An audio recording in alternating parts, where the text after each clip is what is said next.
morning, everyone, and welcome to today's meeting of the Police and Crime Panel. Always one of our landmarks in the calendar year, I think, is this particular meeting, the majority of which will focus on, obviously, the precept and the budget. But before starting the meeting properly, may I welcome, first of all, the new Chief Constable. I think this is your first formal visit to our panel. You're very, very welcome, and the Commissioner and the team. And so perhaps we can make a start with the agenda. First of all, if I can take the minutes of the meeting on the 21st of November. If anyone's got any corrections or matters arising they'd like to raise that haven't been raised with me, please show your hand. No? In that case, then, can I propose these from the chair? Thank you. Those are duly accepted. Thank you. We do have a few apologies. I'll ask my colleague to just let you know. Thank you. Today we have apologies both from Leslie Dolby and Suma Harding. We also have an apology from Councillor Linda Woodings, who's being substituted by Councillor Michael Edwards, and from Mayor Abrahams, who's being substituted by Councillor Stuart Richardson. Thank you very much, Jo. Thank you. Item 3 on the agenda is declarations of interest by members and officers. Can I take, first of all, disclosable pecuniary interests? Anyone have anything to record? Yes, Councillor McCree, thank you. Yeah, good morning. As always, I would declare an interest in the Violence Reduction Partnership because it's changed its name and I got that right, so thank you. Thank you very much, Councillor. Any declaration of interests in private interest, pecuniary or non-pecuniary? Non-registered, thank you. In that case, that takes us to item 4, the work programme, pages 11 to 14 in your bundle, and I'll hand over to our lead democratic officer.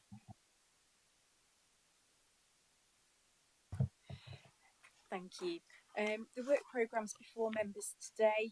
The one thing that I'd particularly like to draw your attention to are the proposed dates for panel meetings in the 23-24 municipal year. So along with the normal recommendation you have around any items to be added, you've also got the proposed dates which panel members are asked to agree. Try it again. Take that. Try again. I will lean and project a little more. The report to highlight for you this morning, as well as the usual recommendation which invites members of the panel to add any items of interest to the work programme, we also have a recommendation asking panel members to approve the proposed dates for panel meetings in the 23-24 municipal year.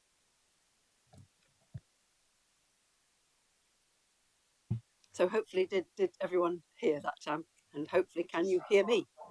Are they not working? They are working, just they're not reverbing. Can you hear me now, Mother? We can hear you, but we can't hear through the microphone. Oh.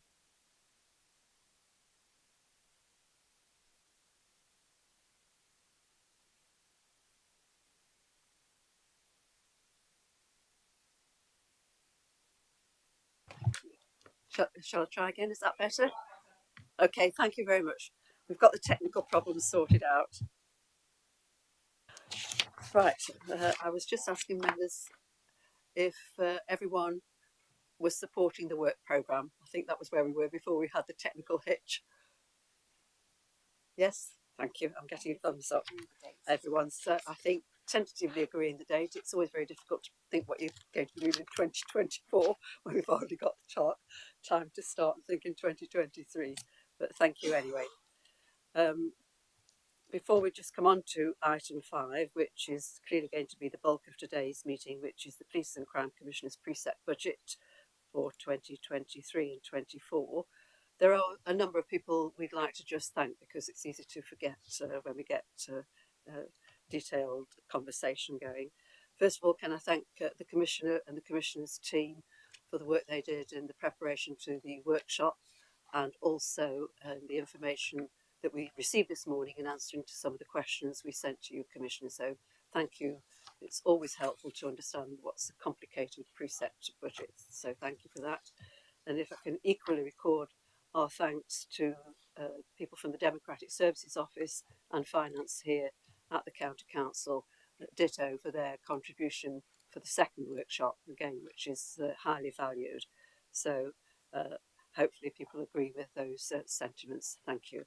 In that case, I think it's appropriate at this point to hand over to the Police and Crime Commissioner and team to take us through some of the highlights of the budget, and then in due course we will be putting forward a motion to members.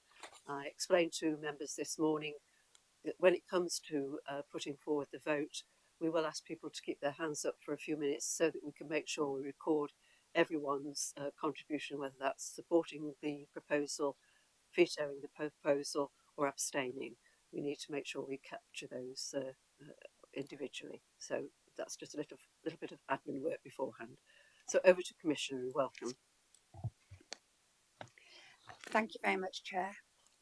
May I start with firstly echoing my thanks for all the work that's gone into this from our team, from Democratic Services, and not least from members of the Police and Crime Panel.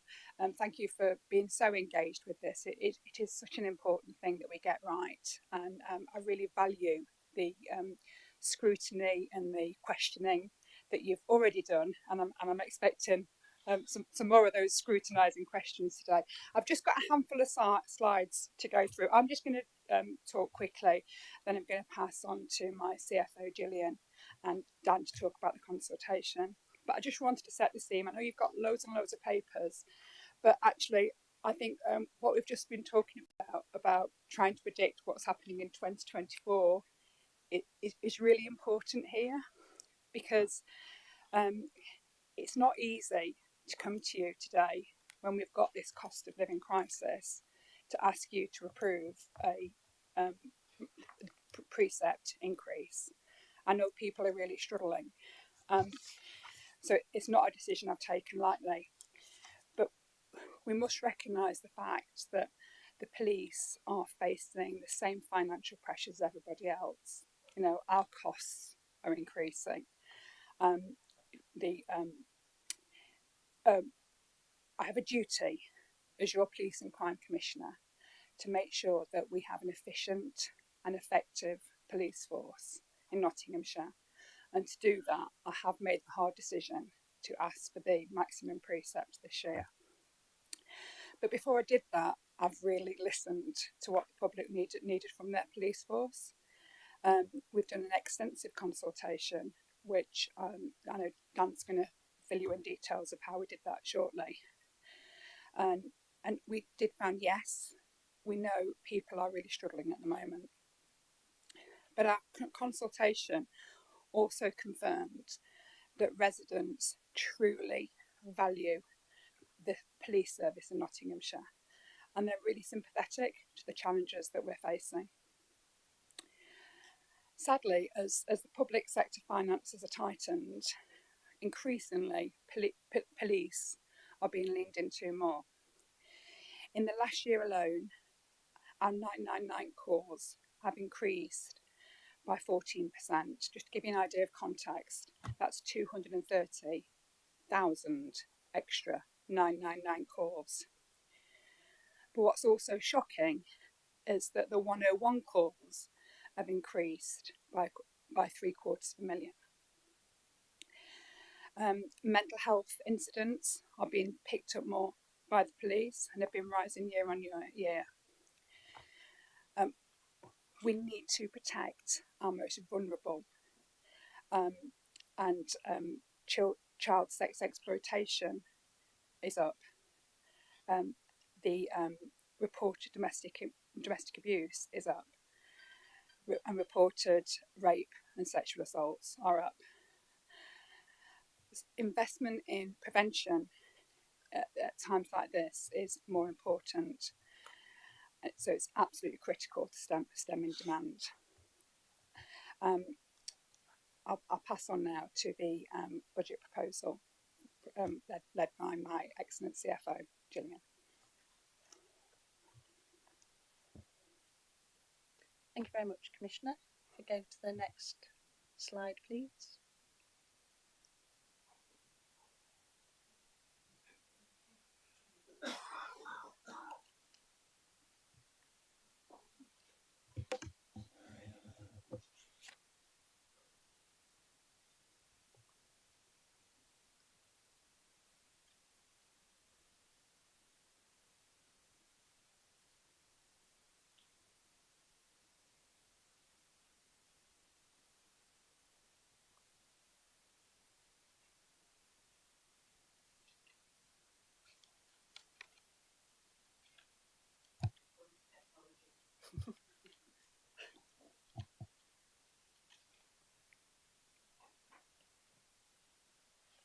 I think we're just struggling to get the right PowerPoint presentation up.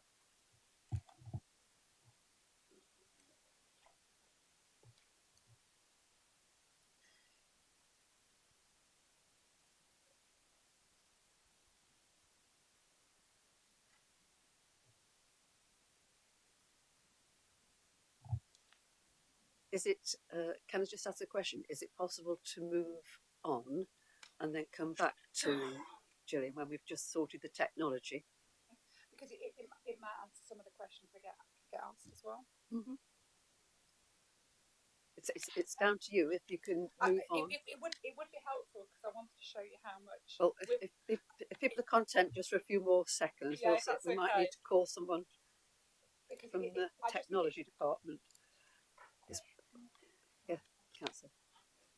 Hey, thank you, Chairman. Just while we're waiting, do you mind if I just ask a quick question? It's slightly off-piste with the budget discussions, but picks up a point that the Commissioner was making in her opening remarks relating to the 999-101 calls.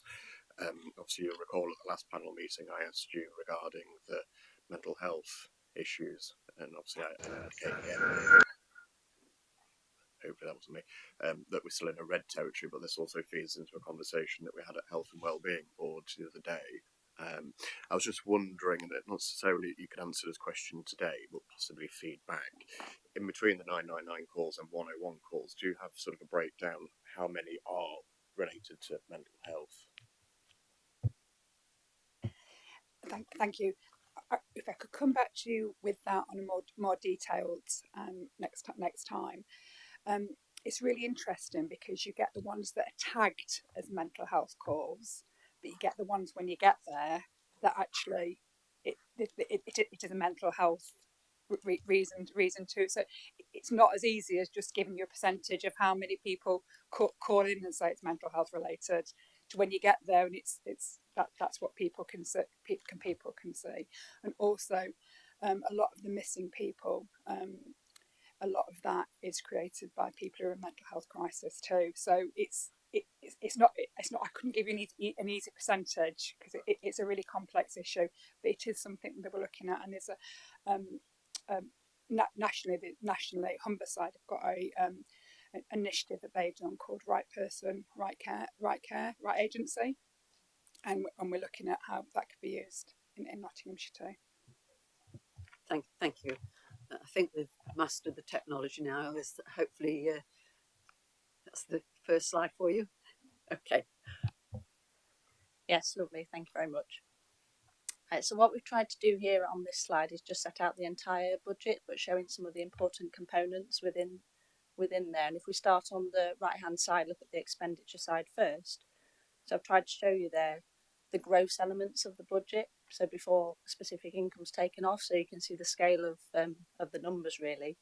So we started off with the PCC office budget, and we've got at the top line there some grants and commissioning expenditure, so you can see the level of the Commissioner's budget for that purpose. But then netting off under that the specific income, so a lot of the grants that we talked about in the meeting in November, building the 23-24 year of those grants into the budget to give a net grants and core commissioning budget of the 4.2 million, which is what's being maintained from the current financial year. And then under that is the actual PCC office itself, so all the staff and the democratic core, so the Commissioner's budget purely for elected personnel's expenditure in there. So you've got a total PCC budget of 6.9 million, which you'll have seen in the papers and you'll be familiar with, but it just shows you that breakdown of how we've reached that total. Moving on to the Chief Constable's budget, you can see that obviously what you'd expect, the quite substantial 274.3 million budget there that has started, was the start point when we pulled the budget together. Obviously the same thing, there's some specific income in there, so grants, fees and charges, items that reduce that overall gross expenditure. And then we've put in the line there that recognises that the 4.7 million of efficiency savings that have been found as part of the budget setting process have actually been allocated across the Chief Constable's service area budgets. So that's why you perhaps wouldn't see it on other papers, because it's been included already to get to the bottom line. So that results in the total Chief Constable's budget there of 251.8 million. What we've also included, and you'll see on your papers, is 0.6 million of direct revenue funding to the capital programme. This is one-off expenditure that we fund capital expenditure with, which saves us borrowing, which then obviously has a knock-on effect in future years because we're not paying for that borrowing going forward and reducing how far the revenue budget can go in future years. And then underneath that is the recognition of the joint services finance. Obviously the structure has changed since the ceasing of the multi-force shared service, so we're just recognising that obviously the whole team is back in-house. It's got statutory duties to supply a service to both the Chief Constable and the PCC, hence why it's split out separately. That gives you the total of 261.7 million on the expenditure budget. So then if we go on to the left-hand side, you can see the breakdown of the income and how we're planning to fund that budget. So we've got the core police grant that was announced in December and being discussed in Parliament this week, 154 million. The two next lines, legacy council tax grant and the pension grant, have been in the budget settlement for a number of years and they continue to be allocated on the same flat basis. The next line is the interesting one with the ring-fenced police officer uplift programme. So that's quite a sizable amount that's been ring-fenced this year, which obviously means we've got to achieve certain criteria to be able to claim it. We were quite concerned about that initially, but since then we've had some more information on that does seem to suggest it's largely related to maintaining the uplift numbers, which in Nottinghamshire has been really positive, already achieved the target, and as you'll see from the papers, we're planning to maintain that target through next financial year, so we don't foresee any issue in being able to claim that 4.9 million. And the next one's also an interesting one, so we've already got 1.5 million use of reserves built in on the income side to help balance the budget. And then obviously the bits you'll be familiar with, surplus on collection funds, 300k, and the police precept has been proposed, 89.4 million. Obviously coming to the same total in order to achieve a balanced budget. Next slide, please.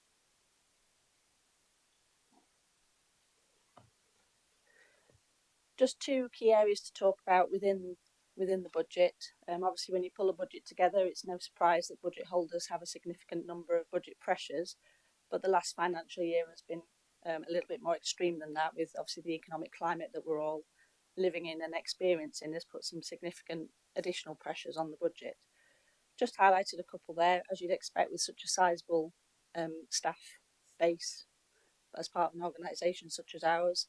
13 million budget pressure, including a whole host of aspects as cited there, and then 2 million on contract and insurance and 4 million relating purely to inflation.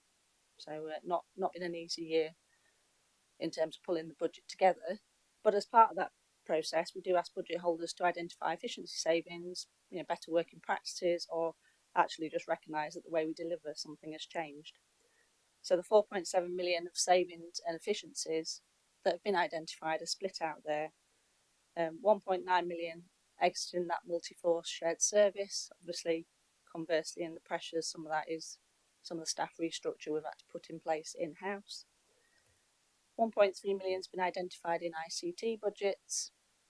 A reduction in premises costs of 300k, and that's from sale and vacation of 3 specific sites. 400k of transport savings, and then other minor savings here and there of some 700k. So they're the two main areas. I'm going to pass over to Dan to talk about consultation. Thank you.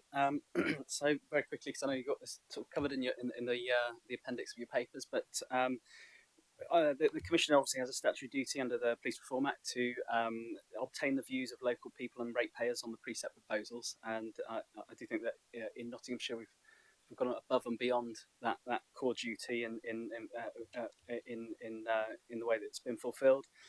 We've used a range of methods, two of which involved independent social research consultants.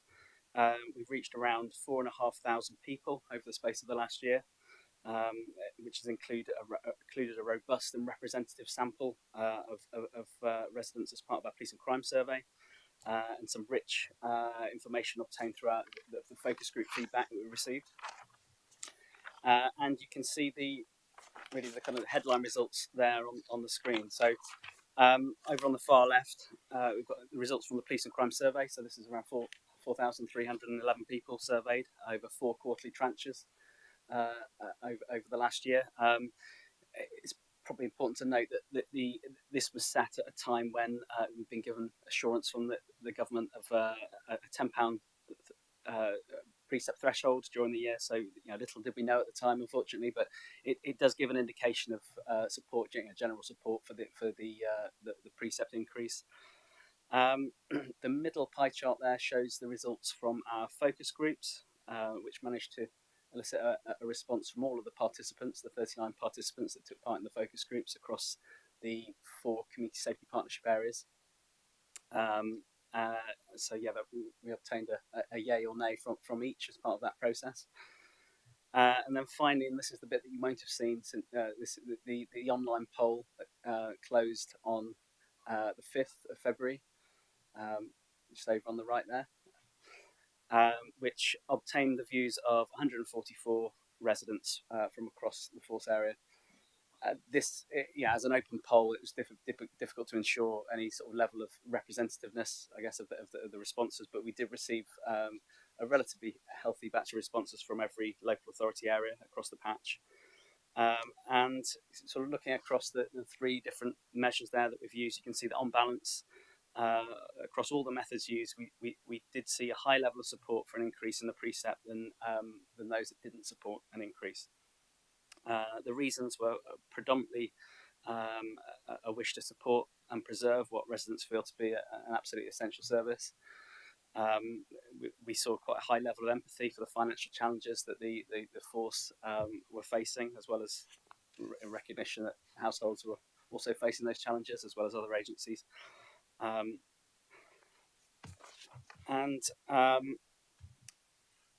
Others cited positive experiences of the force. That was another contributory factor.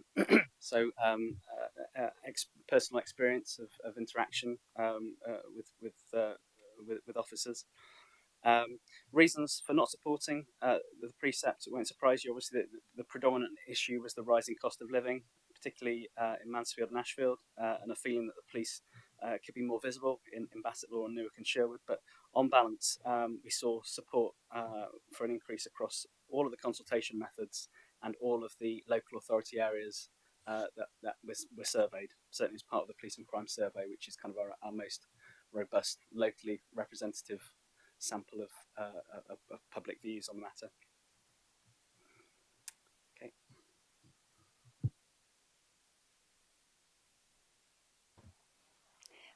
Thank you very much, Dan, for sharing that. So I just wanted to quickly summarise, before I'm sure you've got lots of questions. So the pressures on Nottinghamshire Police are increasing. The costs on Nottingham Police are increasing. I can assure you that the savings, the efficiencies that have been put in place, 4.7, 4.8 million pounds worth of savings for this year, to make sure we're as lean as possible. But with all these demand pressures, I don't want to ask for more money, but the only way we do not have cuts in Nottinghamshire Police and the service to protect our most vulnerable people in Nottinghamshire is to ask for the precept increase. Pound for pound, people in Nottinghamshire are getting value for money with with their police. We're funded as um, a medium-sized police force. And actually, I don't think the funding formula is fair at the moment. And I have been lobbying. Just last week, I had a meeting with the policing minister again, and I was really chewing his ear off about how we need to be funded fairer. And the funding formula is being looked at. I know they've been saying that forever, but there is meant to be a consultation coming out very shortly.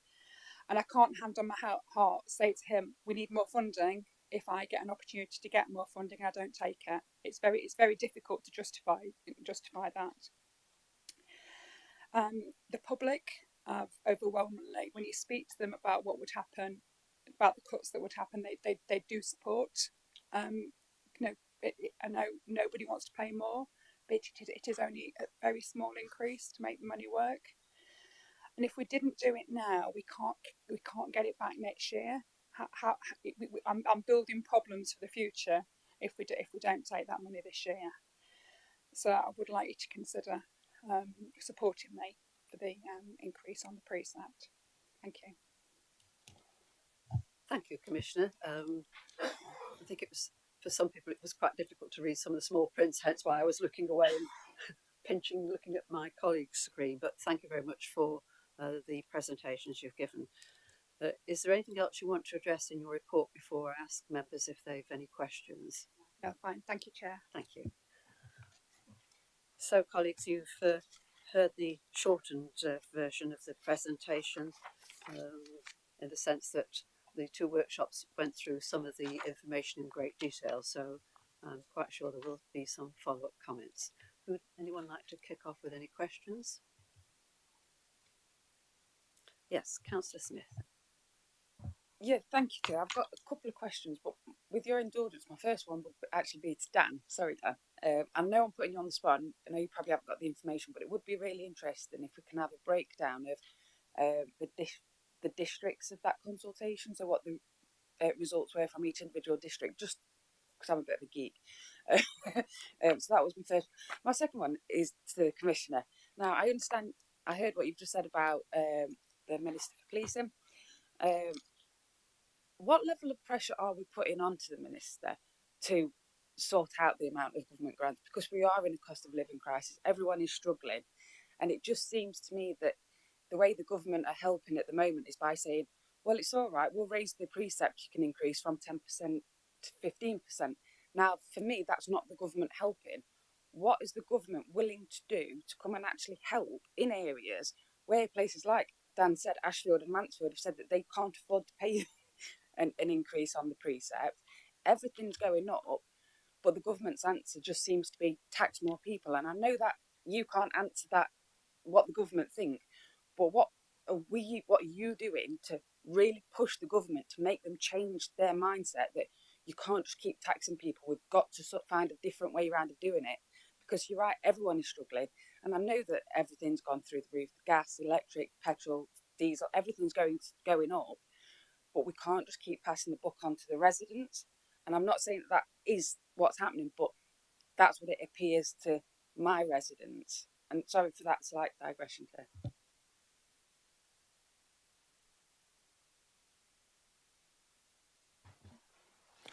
Thank you. Dan does have those details, so afterwards, if you want to contact each other directly rather than go through it, genuinely, I'm working cross-party with all my MPs in Nottinghamshire to really lobby to get that funding formula changed. Just last week, Ruth Edwards spoke up. They had a it was the Home Secretary in the chair in Parliament, and she was lobbying for us to for a review of that funding formula, because that is so key, Councillor, just to get that funding formula reviewed, because we're funded as a rural area. Yes, we've got big areas of rurality.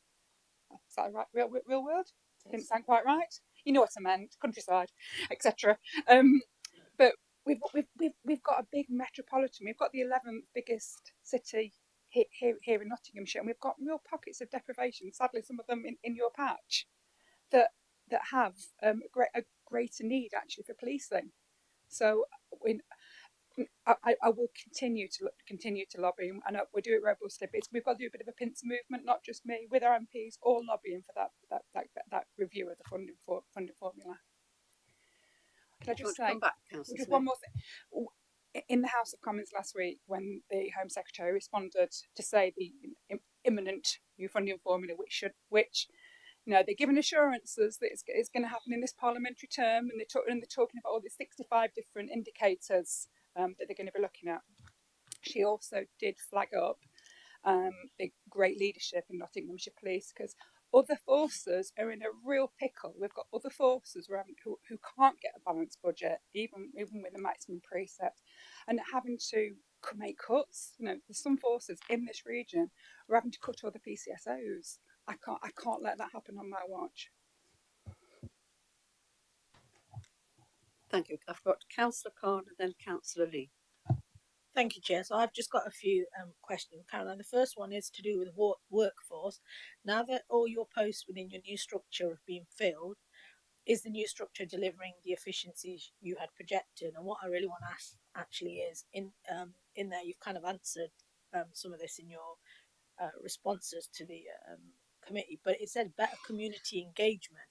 My understanding was previously you've told the panel that you actually tag along to events that are already planned because of the better turnout. So I'm not sure how this better community engagement works if we're just tagging along to activities that are taking place within the city or the county. And then also about producing quality bids for funding. Whereas we know when you, for example, your Safer Streets funding, when you've worked with the city and the county, they've been successful because, your recent Safer Streets 4 has brought in 3 million. So for me, it's can I have an example of where you can show having, your own kind of new team has brought in additional money? And I know in the answer you said it will be more in this coming year that you'll see that, but I'd like to kind of understand what that is. And then I've got a few other questions. Do you want to answer that one, or do you want me to? Yeah. Okay. Thank you so much, Councillor Khan. Can I just give a few specific examples? So with the team we've got in place, the quality of their bid writing is exceptional. And I know we work together on safer streets, and we've landed more money than any other police and crime commissioner has landed in the country. But a recent example would be CARDA, which is the children affected by domestic abuse. Over £1 million worth of funding to break that cycle, to support those most vulnerable people. That bid was put in with, because we've got a bigger team, we wouldn't have been able to put bids like that in before. Also, it means that so I can give loads of examples of the extra money we're getting, but that it's not just efficiencies; it's getting more money in, so we can deliver more. And with regard to getting my community engagement, the team we've got in place now are working me really hard. Example, last week, Friday morning, I was at a breakfast meeting, Newark Business Breakfast at 7 o'clock on Friday morning, followed by 120 people there talking and listening, and actually asking about how people felt about the precept. Then I went straight to Newark College to do some engagement stuff with some young folk. Then I went across into the city to have a walk about. That's just an example of Friday. I'm very happy and piggybacking on events that are already happening rather than creating our own, because that's best value. If people are already gathering together, let me go and let me find out where those most people are, and let me go and be the guest speaker at that event, or let me go and just have a walk around at that event. Because whilst I think it's really interesting to talk about policing all the time, people don't necessarily want to come to us. So let me go out to them, and I will continue to do that. Thank you. Yeah, because I think it's really important, that partnership working, and that is exactly what it is. I just feel like if you stop doing that partnership working and you want to do your own events and they're not well attended, then it's just wasting money. But thank you for that response. My other questions were in the papers on page 22, 6 savings and efficiencies at 6.3. It talks about savings, so some reductions in costs. So it talks about a reduction in collaborations that are of poor value for money. So is that to do with the shared back office? And my kind of thing is, generally, I think I've asked this previously, but it's normally it makes sense if you're sharing a back office, it saves money. So I don't understand exactly how that works. And my other question was just to do with the focus group. So and one of my colleagues just asked a question on that. When I was looking at the makeup, for example, of people that you've obviously speaking to, if I just look at the city, that's where I represent, the city is 42.7% diverse. So with black Asian minority ethnics. But if you look at the people you've actually spoken to, there's it doesn't kind of demonstrate the demographics of the city. And I think you've looked at other places, so I'm just trying to get to that. I just kind of want to know a bit more about that, so we just make sure that we're speaking to the people you're meant to represent. Thank you. But just take those quickly in order. I've got a duty to get value for money, and I didn't think that we weren't getting value for money in the best service from MFSS, which was one of our collaborations. So we pulled out. I think we've spoken about that before. And another one we pulled out of recently is the occupational health. So we're doing that just in Nottinghamshire now, rather than as a collaboration. I do really look at all our collaborations, particularly the MSU, and I'm really keen that we get value for money. But I am naturally very collaborative. I like working in partnership, but I do want to make sure when I'm spending Nottingham City people's money that we get value for money. And we'll continue to review that. With regard to the focus groups, absolutely. I love our diverse Nottingham City, and we need to get everybody's voice on that. I don't know which bit you've seen that makes you think we're not doing that, because we've been trying really hard to reach out. Can I just bring Dan in if that's okay? Yeah. So I mean, in terms of the focus groups, Can I just? I'm sorry to interrupt, but the sound system is very weird. There are some people who clearly can hear everything very clearly. Around here, we can hardly hear anything. So, yeah. So we've just asked the technical people just to check, because we don't particularly want to miss anything on either party. So I'm sorry to interrupt, but it is important that everyone can hear. Yeah, I think from my learned colleague, when we're answering using this, you need to just be kind of looking at this and focus. And I think if you turn to look away, then you lose the sound. But we'll try it again. I'm sorry to interrupt your flow. Okay, yeah. So I mean, in terms of it's quite loud. Yeah, in terms of the focus groups, we're never going to get a truly representative sample of residents as part of that process. When we're speaking to sort of 10 individuals from the locality. I think in the city we involved 3 individuals from minority ethnic backgrounds out of the 10 that we spoke to, and every effort was taken to draw individuals from a diverse range of backgrounds, but it's never going to be truly representative. I think we look to the police and crime survey to ensure that we're adopting a sort of a robust and representative approach, and we can share the profile of over 1,000 city residents that were spoken to as part of that process, and we hopefully provide some assurance of the representative nature in which that was undertaken. Thank you, Councillor Lee. Thank you.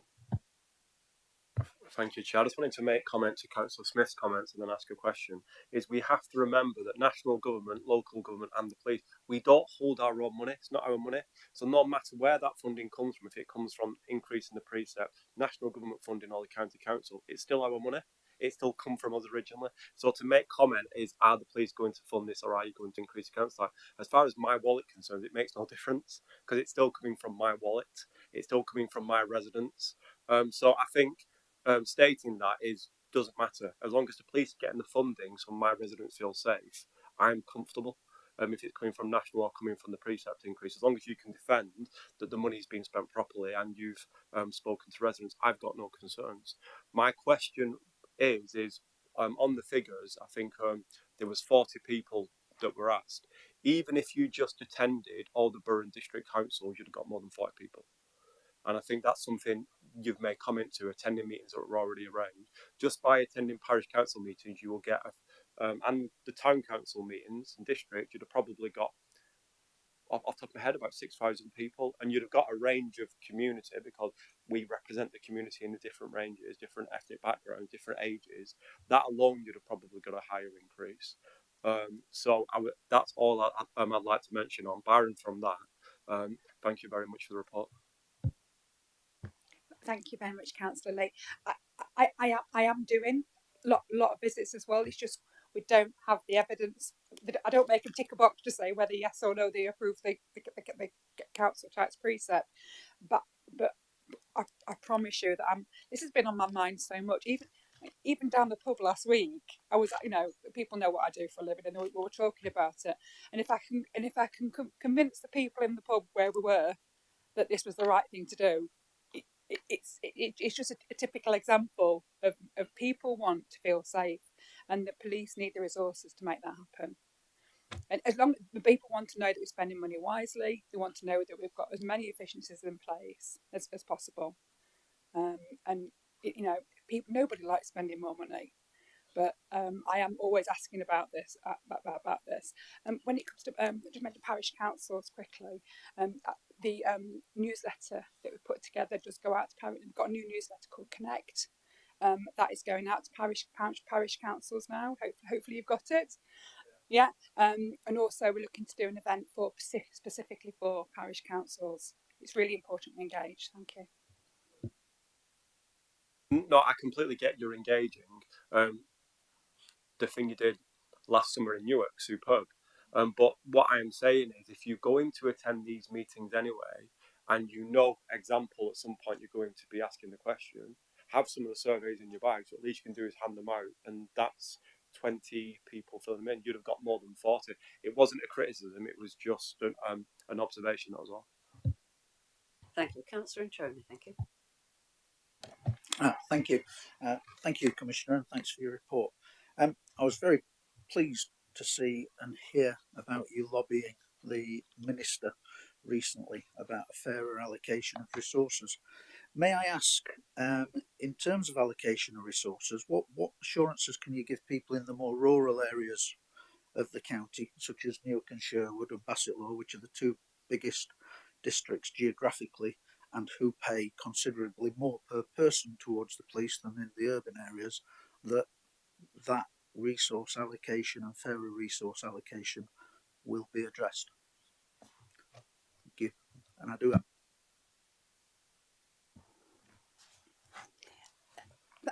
Thank you, Councillor Introna. When it comes to allocating the resources, I'm really clear that is an operational decision for the Chief Constable. I can create pots of funding like I've done with Safer Streets, etc. But the resources are for the Chief Constable to allocate. I don't know whether you'd like the Chief Constable to come in.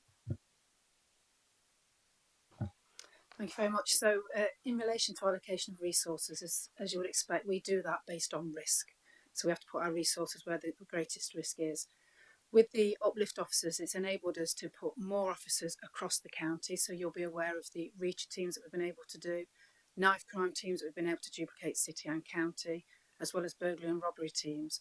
So what that enables us to do, whilst it may not be specifically for certain areas, it gives us greater coverage against the risk across the county. So the increase in officers gives us the opportunity to do that. It's been spoken about, I think, already around visibility. Recognise that visibility is an important reassurance to members of the public, but it's also important that we are able to articulate that in addition to the visibility we do around the enabled teams, we do those additional pieces of work, it's like I say, like Reacher. We've also got operations that run force-wide where we use force-wide resources. I know particularly there's but one in Bassetlaw around cross-border crime where we get the rural crime, the roads policing team into the area on a regular basis. So we will allocate certain resources locally, like the enabled teams and the Reacher teams, but there are also force-wide resources that we do use to support where the risk is across the county. I think you said you wanted to come back, Councillor. Yeah, thanks, Chief Constable. Appreciate that. You will notice from the focus group feedback that in Bassett Law's case, police visibility was the highest area of concern. So thank you. Secondly, I'd just like to ask, in last year's budget, the full-time equivalent police officers was 2342. Yet in this year's budget, it's 2337, so a reduction of 5. Can I just ask which one is the uplift number, please?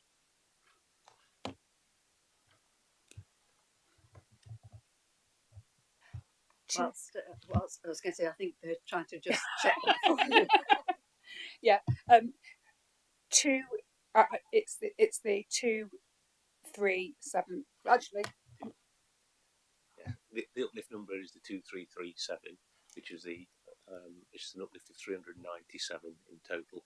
That's 357 in respect of the government uplift target, but 40 additional ones that we did in the first year of the uplift, which was explained at that time, and we mainstreamed that throughout the uplift targets.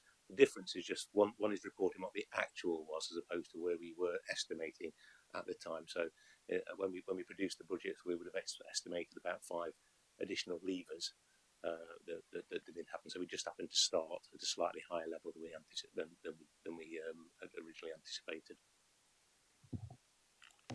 Did you want to come back, Councillor? Yeah, please. I mean, it's pretty clear in your budget document from last February that the number's 2342 full-time equivalents, and that's what it says the uplift number is. I'm just wondering why that's different.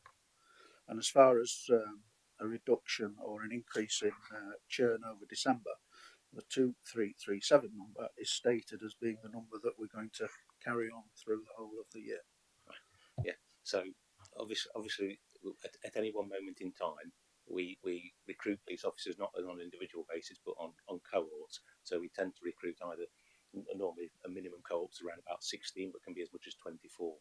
So we try and program in our cohorts to make sure that our numbers sort of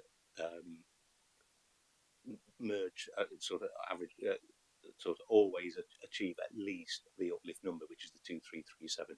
That's more important this year than ever before because of the way, as previously told you, that the uplift target is now wholly around performance related. So we need to make sure that 2337 is achieved all the way through. So that's the opening and the closing numbers that we anticipate being at least above. Now, because we've had some other changes since then in terms of some other support that we're giving to the national uplift target, we will be well above those targets, and which is some additional funding that the Commission has achieved with from government. So we'll get about £1 million worth of extra funding to support some temporary uplift in our officer numbers. But as I say, the numbers will vary based on when our cohorts are coming in and out. But perhaps it's me. I'm struggling to get this on board, I think. Let me phrase it this way. If I was looking at something, let me say I'll take the 30th of March 2021 as the point where I take the full-time equivalent.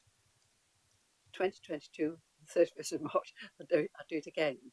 So you actually compare it. What you're saying is you do it at various different points, which means it's very difficult, I think, then for us to try to understand that particular part of the. I think that's. I'm paraphrasing you correctly or incorrectly. Do tell me.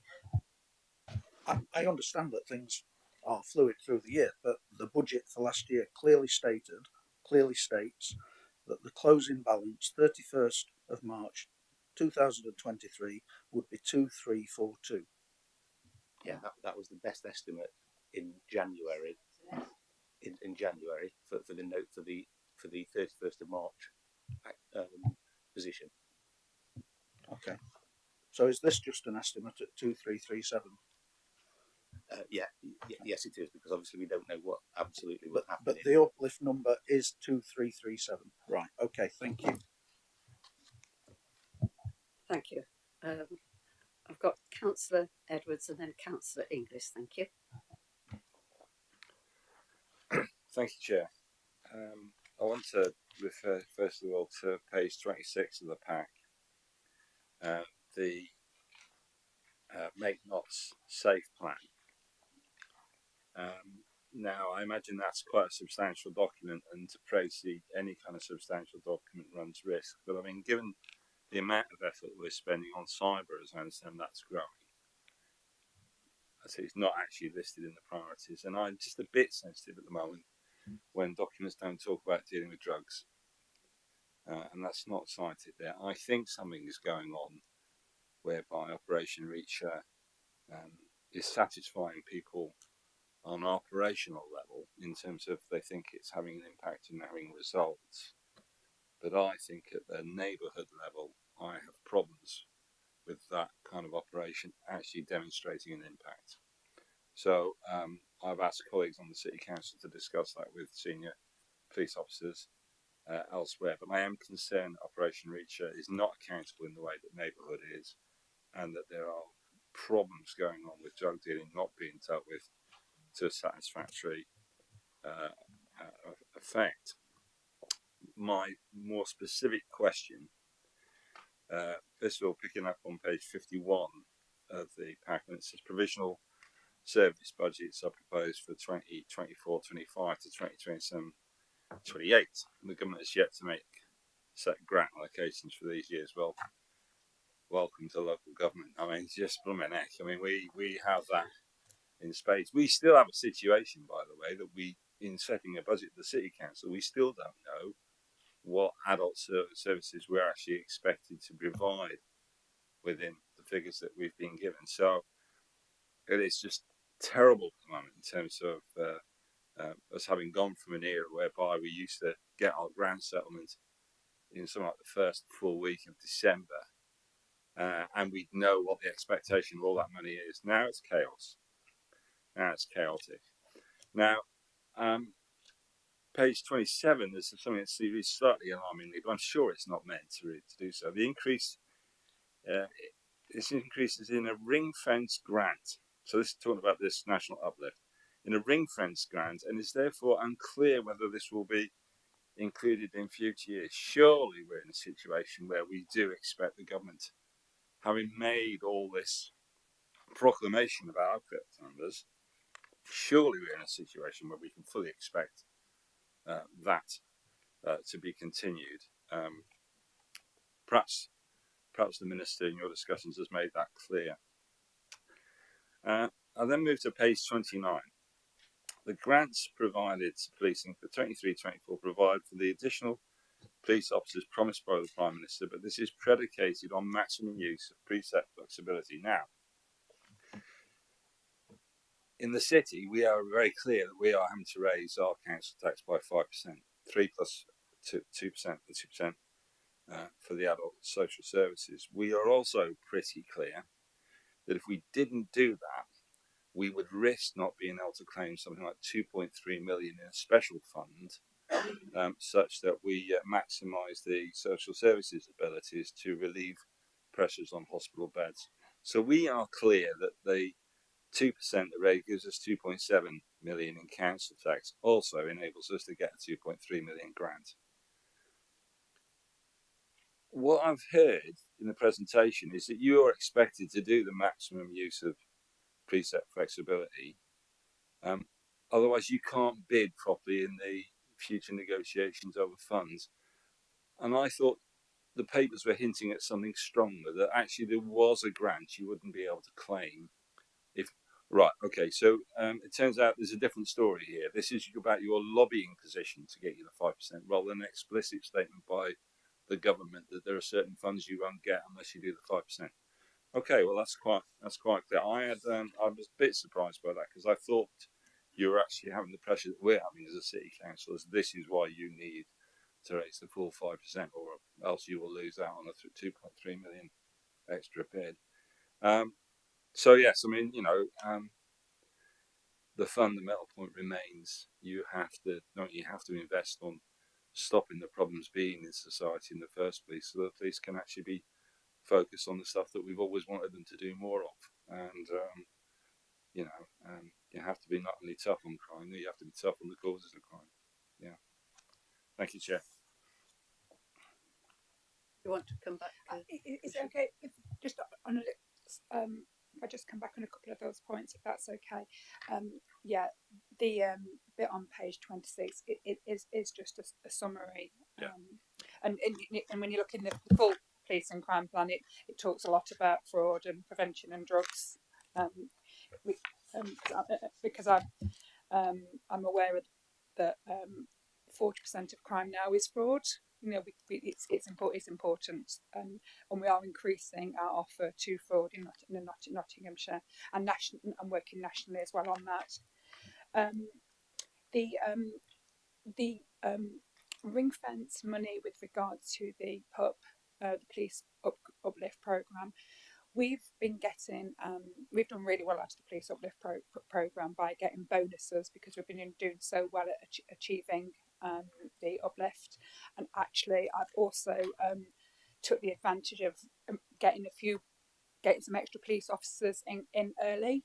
We won't be able to keep all those police officers, but we know we know we'll lose some throughout the year. But it's just maximum ways of getting as much money as possible on the this one-off PUP opportunity, and we can't guarantee that those bonus payments are going to be there next year.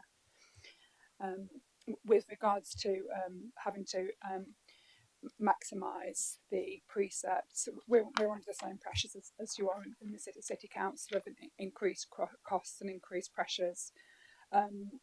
There's no specific grant that I'm asking for, which I've been told I've got to maximise precept for to get. It's just I'll be asking for lots of different grants and lots of different bids, and I'll be lobbying for a fairer funding formula. Thank you. The other comment that the councillor made was about Operation Reacher, which many people in the room will remember the first launch of it, and obviously appeared to be extremely successful. And it just perhaps triggered in my mind that at some point in the future, perhaps a review paper talking about the impact that it's had, and listening to councillor there that he has some concerns that perhaps drugs or something have dropped off the agenda. I don't want to put words into your mouth, but at a point to suit yourselves, it might be helpful, particularly with the new Chief Constable being able to cast an eye over all sorts of things, I'm sure, and that I think panel members would find quite interesting. If the panel would find it interesting, very happy to do that, and also very conscious. It's not yet 100 days in and is looking at the neighbourhood policing model. So I think it's something I will be asking questions about at my regular accountability boards too. I think the panel would look forward to hearing some of those comments that a fresh pair of eyes can often see. So thank you for that. Thank you, Councillor. I've got Councillor Inglis and Councillor Ellis. Thank you. Thank you, Chair. Can you hear me? Well, I think all the powers come to this end. Right, that is really loud.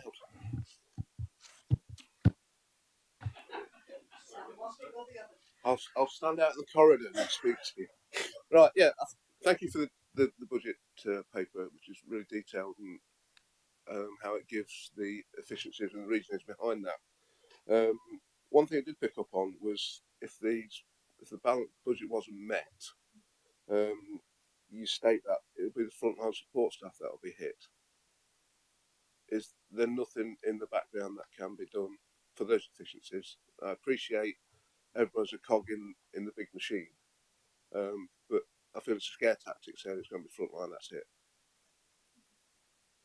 I think the reason for that, Councillor Inglis, is we are very lean already. There has been a lot of efficiencies, already made in the back office. A lot of clever use of technology, and our staff is our big. As in when staff, I mean officers and staff, is by far the biggest bit of our budget. I'm not trying to scare. I'm just being really honest about where would we get those millions from. Yeah, just follow on from that then. Just mention Operation Reacher. I know councillors have indicated some problems. I must say at Rushcliffe, ours are brilliant. They're engaging. If they ask them to do anything, they get on with it. I know they have the frustrations with abstractions to football matches and nighttime economy, Obviously, that's an operational matter, but I would like that reviewed to keep our staff on our patch. Because sometimes we have events on a Friday that they can't do locally because they're elsewhere. But I'll leave that to the chief. Where was I? Yeah, I think with the precept you're asking for, I think it's valid. I think gone are the days where you go to see a policeman walking down the street. They're gone. We've got to put that behind us. What the public do want is when they've got an incident, they want an officer there as soon as possible and to do it efficiently and have the kit to do it, the vehicles to do it, and stuff like that. So, I fully appreciate that we need to move. You've got the same financial pressures that everyone's meeting currently. I've sort of lobbied our representatives for Rushcliffe. The general consensus will support that. I think, in addition to that, our council pretext for Rushcliffe is proposed to go to cabinet next week, and bands A to D will have no increase in the council tax, so that will offset this thing. But I think it's important the police are maintained; we don't lose any service. And yeah, I can't say any more really. I think we're just picking up on what Councillor Smith and Councillor Lee said about where that money comes from. At the end of the government money is taxpayers' money. So whichever pocket it comes out of, it's got to come out of it. Thank you, Councillor. I've got Councillor Ellis and Councillor Carlton. Thank you. Thank you, Chair. I'd like to come back to the Commissioner's opening statement. And certainly we all recognise the increasing demand on public services generally, and certainly the police receive that, and the effect of cost of living. But I'd like to ask you the question that I was asked yesterday when I was talking about this. Given that we've got lots of people under pressure, we've got people having to choose between eating and heating, and all that sort of thing. We've got papers later on that show that there's a reduction in confidence in the police. And so why should, if somebody was given the choice between using the precept for feeding and eating, or feeding and heating rather, or the police, why should they contribute it to the police, and what will they get out of this increased precept? That's a real tough question. If I could just share a story. I spoke with somebody last week, and it's when people are really struggling financially. No, we have to be really careful that they don't go the wrong way. The preventative work we do and supporting people with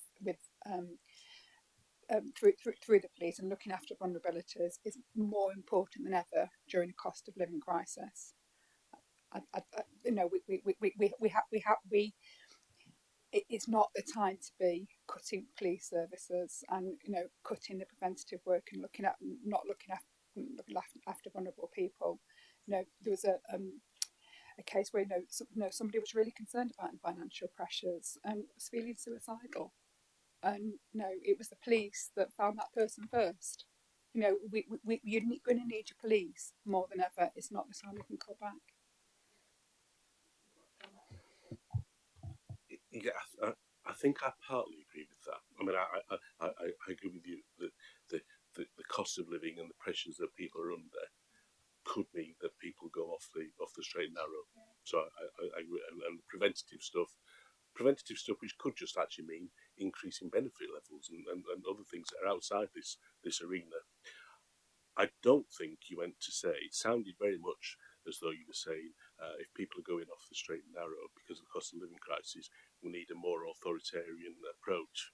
That sounded like I thought I'd give you the chance to say that wasn't what you were saying, but other, I do agree with you that the cost of living crisis and everything that's going on is a big threat to the safety of the public generally, isn't it? Thank you for double checking. That's not what I meant. It's looking after vulnerable people. That and keeping people safe. doing the preventative work at the first opportunity, and really importantly, working together in partnership. Thank you, Councillor Carlton. Thank you. Thank you, Chairman. And just quickly to return to the excuse me, the subject of efficiencies. Obviously, there are a number of in-year efficiencies baked into the budget, and I guess a lot of that is to sort of mitigate what we've all gone through over this last year or so, particularly as the reverberations of the pandemic and obviously the illegal invasion of the Ukraine. Just to pick up on the point that you're making in answer to Councillor Ellis, that you're already saying it's a lean service, how confident are you that they will be delivered? Thank you, Councillor Carlton. Last year we slightly exceeded our efficiencies target. This year, holding the people's feet to the fire, I'd like to slightly exceed it again, and also, and I see no reason why we can't. But also looking beyond next year. We've been speaking with the new Chief Constable and the police CFO and our CFO to do a long-term efficiency strategy, not just year on year. And we're in a good place in Nottinghamshire to do that. And we have delivered as promised on efficiencies in the past. I'm confident we'll do that again. Thank you, Councillor Smith. Yeah. Thank you, Chair, I think. Yeah, just a quick one. I know you made reference to the new Chief Constable Welcome with the review that you're doing around neighbourhood policing. And I know we were talking this morning earlier about when some of us were first involved in politics, and we had the old style neighbourhood policing where you had dedicated officers to a beat area.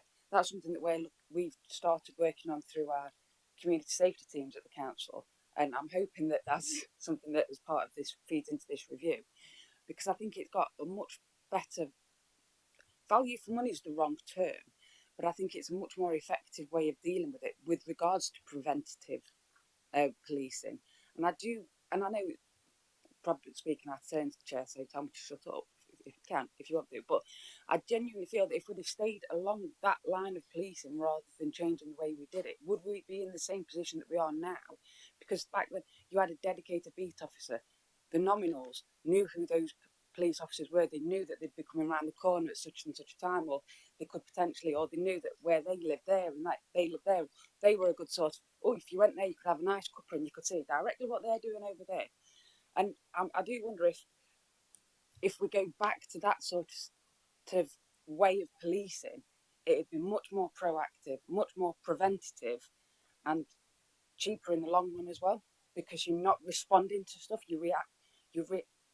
You go into it before something happens, and I think that that's something that not just the police but councils always struggle to do, is prevent something from happening. We always react. We need to try and prevent it, and I think by making those changes, it will help that in the long run, which will also help with the budget long term as well. Thank you, Chair. Thank you. Did you want to respond, Commissioner? So, I'm not sure whether the new Chief Constable wants to come in at this point. I have been out in Hucknall, and there's a lot of people there who haven't churned. There are some of the neighbourhood beat officers who've been there for absolutely years, and they know everybody. But I do appreciate that there has been some churn too. Councillor, just from my perspective, I'm sure you can appreciate, for me to anticipate what the review is going to be defined at this point would probably be inappropriate and unfair. But just I remember from when I came for the hearing, confirmation of my appointment, I did speak about the importance of neighbourhood policing, that prevention element, which perhaps we need to develop as an organisation. We're quite good at the enforcement, and we talked about Operation Reacher. But looking at our neighbourhood model, how do we deliver prevention? How do we maintain numbers and stop some of that abstraction? We are running a pilot around football in an alternative way of trying to resource it to stop some of that abstraction from local policing teams. So, if I can defer to this sort of invitation that's already been made for me to come back in a couple of months to sort of update around there, I think it will be a more effective and perhaps informative update as opposed to me trying to speak off the cuff now. Thank you, and thank you for the offer, Chief Constable, to come and give us an update on your thoughts in due course. Thank you. Councillor McRae, thank you. I was waiting till the end. Yeah, you just mentioned football. Can we also look at other things as well? Because yes, there's lots of people that do like football. There's tons that don't, and I've got nothing against it. But every time I see stuff, it's always sport, sport, sport. There's loads of kids and adults as well, not sports minded, and they still need things to do. So get the police engaged with, I don't know, some science projects or something, or other stuff, not just sport. And I know they like it, but our fire brigade beat you at football, so you're not that good. But joking aside, we've got a really good police team in South Broxtowe. I say this all the time, and I like to say it every time I'm in here because they deserve a thank you, and I do hope it gets passed back down. I personally think the Reacher project's has been really good. I keep seeing things on social media where they're putting doors through and taking drugs off the street. I'm speaking about Broxton. I can't speak for other areas. That's really good because I don't like drug dealers neither. So I'm really happy that that's happening. I do think that as councillors, community representatives and the community as well as a whole need to be the eyes and ears for the police. We have to work together and invite you to things. So, if we want to get these consultations out to more people, we need to be saying, come to this, come to that, and tell you what's happening because, again, eyes and ears for you guys. We've recently had Operation Potassium in Broxtowe in the Beeston area, very successful. November, December time, 31% reduction in antisocial behaviour. Probably a little bit of that might have been because it was cold, but I'd say most of it is the hard work of the police, the kind of development projects, support through sport, and other groups, organisations coming together. That all came about from actually in here, where because I like to ask you when everyone's listening and watching, I invited you to Beeston, you came along. We met some councillors in Beeston, some programmes have come together, and that's thank you to Inspector Mike Ebbins. And I know that Potassium's moving on a little bit because they're not just going up to the kids and saying, move along, you can't be hanging around here, because sometimes that's all they're doing, they are hanging around. They're actually finding things for them to get engaged in, and so that's really good. And back to, I think, you said this last year and you've said it again, and I agreed with you last year and I do this year. It's difficult to go down to the government if you've got half a glass of wine, isn't it, and say, can you fill this up for me? You want one that's overflowing, don't you? And then you go to them and say, can I have some more? Obviously, I'm not talking about wine, I mean money. So, sometimes we've got to put these things up, haven't we? But I think we need to help and support the police as much as we can. It's got to be a joint thing. And I think a lot of people in my area are probably at band A. I never know how you work these things out, I know, because you always say D, but A is probably a little bit less than what it says on here. It doesn't work out. Is it roughly £15 a year? So a lot of the people in my area, it's not even £1 a month. I know it adds up, and people are struggling. Of course they are, but at the end of the day, we still need the police out there. They are doing a good job, and let's keep helping them as much as we can. So thank you. Thank you very much, Councillor Richardson. Thank you. Thank you for everybody concerned in putting this budget together. It's a painstaking process and time consuming. So thanks to everybody that's done that. I'm here on behalf of Mayor Abrams, who had an operation on his knee yesterday and is recuperating. And so I'm his substitute. He's asked me to read a prepared statement out, if I may, Chair. And so I will start. Mansfield residents, along with the rest of Nottinghamshire, are suffering from one of the worst cost of living crises in generations, and families can barely survive. So the PCC should cut their cloth to meet their needs like the rest of the population, not impose a whopping 5.9% increase. The Conservative government should not shift the responsibility for properly funding the police onto local government. It is an underhanded way of shifting blame. However, the police have received a substantial increase in funding over the last 3 years, £48.1 million, unlike local government, who continue to have to be more efficient to keep council tax down to help our audit residents. We continue having to do more with less, and the PCC should do likewise.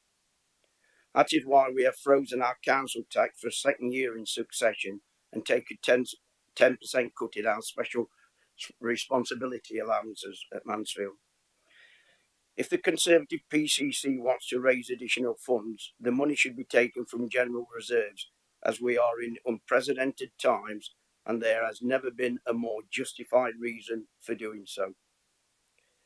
The PCC are indirectly stoking up inflation by increasing the burden on working people, who in turn will be requesting increased wages to survive. If I may just add some of my own words now, Chair. The Commissioner quite rightly references the cost of living crisis 3.2 of the report. To try and make up years of funding and cuts to the frontline policing at a time of increased cost to the public, in the consultation,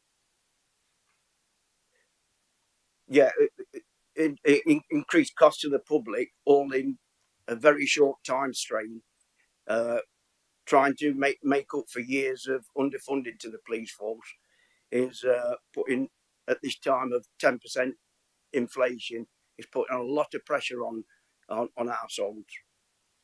In the consultation, there was a majority in favour of the increase, but there is a significant minority against the rise. Page 37, Appendix B, figure 2, 27% respondents who said no to the increase because of the cost of living. That is over double that cited the lack of police visibility. I accept points by various councillors of the money has to come somewhere.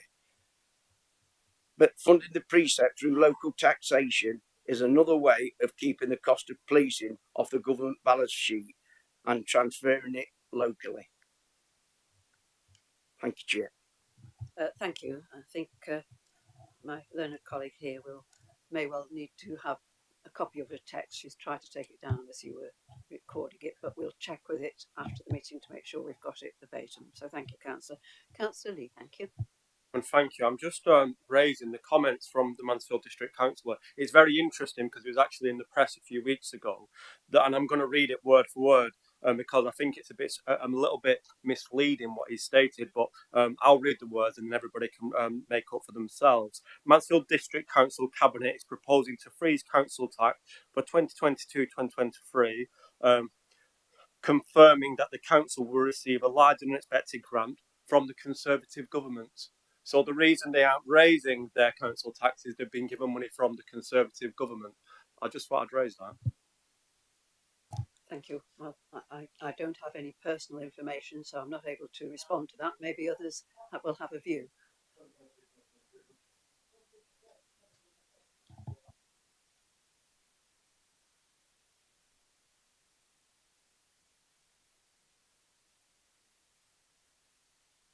Was that something that you wanted to share, or is that Okay, thank you. Are there, along with the discussion we've had, there are many supplementary papers that I'm sure people have had an opportunity to look at, from capital programme to various other things. I'm not going to go through them verbatim. I'm detecting that colleagues have asked as many questions as they would like. So if there's no other further questions,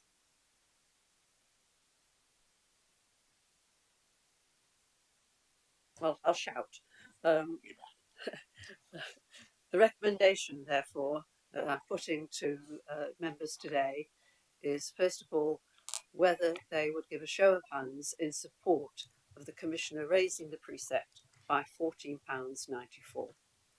All those supporting, would you kindly raise your hand?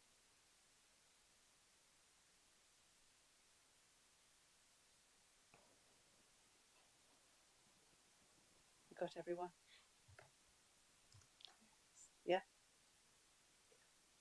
Thank you. Those against, would you raise your hands, please? Thank you. Any abstaining? No. Did we have sufficient? We're just checking. Yeah, I think so. Yeah.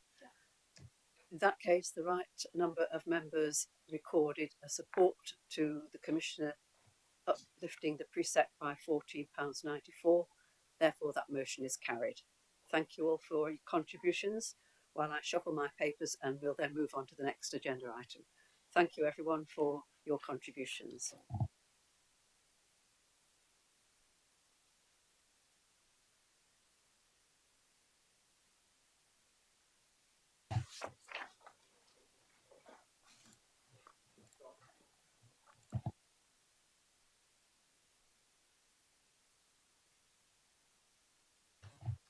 Thank you then. That takes us then to the item 6 on the agenda, Police and Crime Commissioner's updated report. I suspect there are some things in there we've touched on in terms of discussing the precept, but over to you, Commissioner. Thank you. May I just start by saying thank you very much for your support there. It's really will be appreciated. We've touched on quite a lot of what I'm doing as answers to questions that we've been discussing, but I would just like to highlight a few things that are in the report. So on page 96, we talk about the increase in communications with the public and a communications plan. Since I last saw you, I've been on the Radio Nottingham, Radio Dawn, Nottinghamshire TV. Also been on the East Midlands Today and ITV. I'm really trying to get out there and you know, and engage with the public. You know, because I'm really aware that not everybody's online. So also we've been doing and getting a lot more press releases out there too, so people can understand what we're doing. We continue to push forward on the Safe Spaces pledge. Just yesterday I was in Nottingham City Centre. Thank you very much, Councillor Khan, for coming down. We weren't subtle, were we? There was a great big red fire engine. Lovely to work with our Blue Light partners with the Safe Spaces pledge on the side of it, and also community safety ban. We're doing more and more to make sure that Nottingham is known for being a safe place. Steering young people away from harm, page 97. Councillor McRae stole my thunder by announcing that the Violence Reduction Unit is now a Violence Reduction Partnership. That was really key for us because it is all the partners and working together collaboratively that makes it work. We did a big event, over 100 partners came across. It was wonderful last week. And that was also a great opportunity to introduce the lady at the back of the room. You probably noticed that Natalie Baker-Swift is not just making too much pasta, she is actually very pregnant and she's going off on maternity leave this week.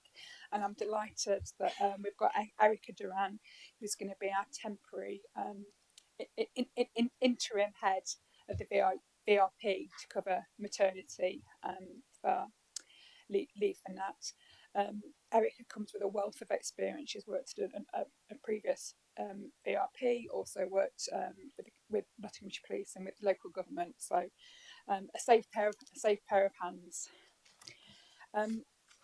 One of the things I'm really keen when we spend money, that we spend it in a really sustainable way and creating more resilience around youth work.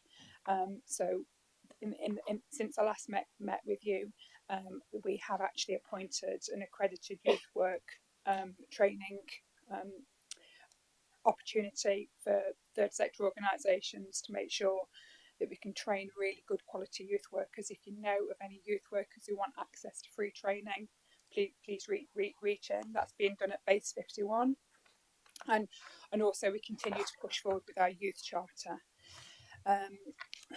The Divert Plus custody intervention is live now. You can see it's a really compelling case study on page 98 at 3.12 of a young man who, I'll let you read the story, but without the help of the Divert Plus mentors, I do worry what would have happened to him. It's also shocking, as you can see on 3.11, 82% of young people referred to youth justice services have difficulty understanding information. They've got those speech and language difficulties. And it makes if you think of a toddler having a tantrum because it can't understand, you can understand how easy it could be for somebody who has undiagnosed speech and language issues to get into bother. So I'm really, really pleased that we're able to put therapists around that. Page 100. I've already touched on the over £1 million worth of children affected by domestic abuse fund at 3.22. I should have mentioned to you, Councillor Khan, we've also had another £1.7 million MOJ funding for to support domestic and sexual violence and support services. And what's good about that one is more longer term. That takes us right up to the end of 2025. We'll continue to support ISVAs and IDVAs as part of that, because it continues to be a massive need for that as the court backlogs are still an issue. The 3.26, you'll see that we're cracking on with the VORG strategy. And one of the events, we're at a meeting yesterday, and there was a lot of worry about really misogynistic social influences and what we can do as a partnership to combat that. We're having a big push again on the Consent Coalition, A to Z of consent. In schools, we're going to talk about toxic relationships, but it's going to be a partnership approach going forward. Moving on to reducing reoffending, 3.29. We're getting ready for the new out-of-court disposals framework. I've had another criminal justice partnership board, and that continues to work well. 3.31. I decided not to have a national portfolio as a police and crime commissioner. I was really keen to concentrate in Nottinghamshire. As I've now got my dream team, my A team in place, I've got more capacity, and I have stepped up to be the regional lead for serious and organised crime. And so I'll be working more with the East Midlands Special Operation Unit. 2 reasons for that. I want to make sure we're getting value for money, and a lot of that work happens in Nottingham. So I can see a benefit to Nottinghamshire to me getting more involved there. If we move on to improving outcomes for victims of crime and ASB, following recommendations from the Victim Needs Assessment, we are looking to change how the referrals happen. At the moment, it's an opt-in service. We're looking at the most vulnerable victims and those more likely to take up support for it to be an opt-out. So unless they tell us they don't want victim care will contact them. And there's going to be an invitation to tender for victim care services, which will be published in the spring. We're cracking on with working with the probation service, with the restorative justice. Wanted to get that going in Nottinghamshire. I'm doing so much. I don't know how much more you want me to go through, or whether you want me to ask questions. We do have some questions for you. Is that okay? Yes, thank you. Thank you. If I could just kick off with a question. 3.11, you mentioned the divert custody programme. And I just wondered if you'd considered, is there any impact that links what you've picked up here and the 40% that you were talking about and the role that the police have in going into schools? And I just wondered if the people you're picking up under divert custody plus were also absentees from school and education. And it's the link of things, really. I was just interested in that particularly.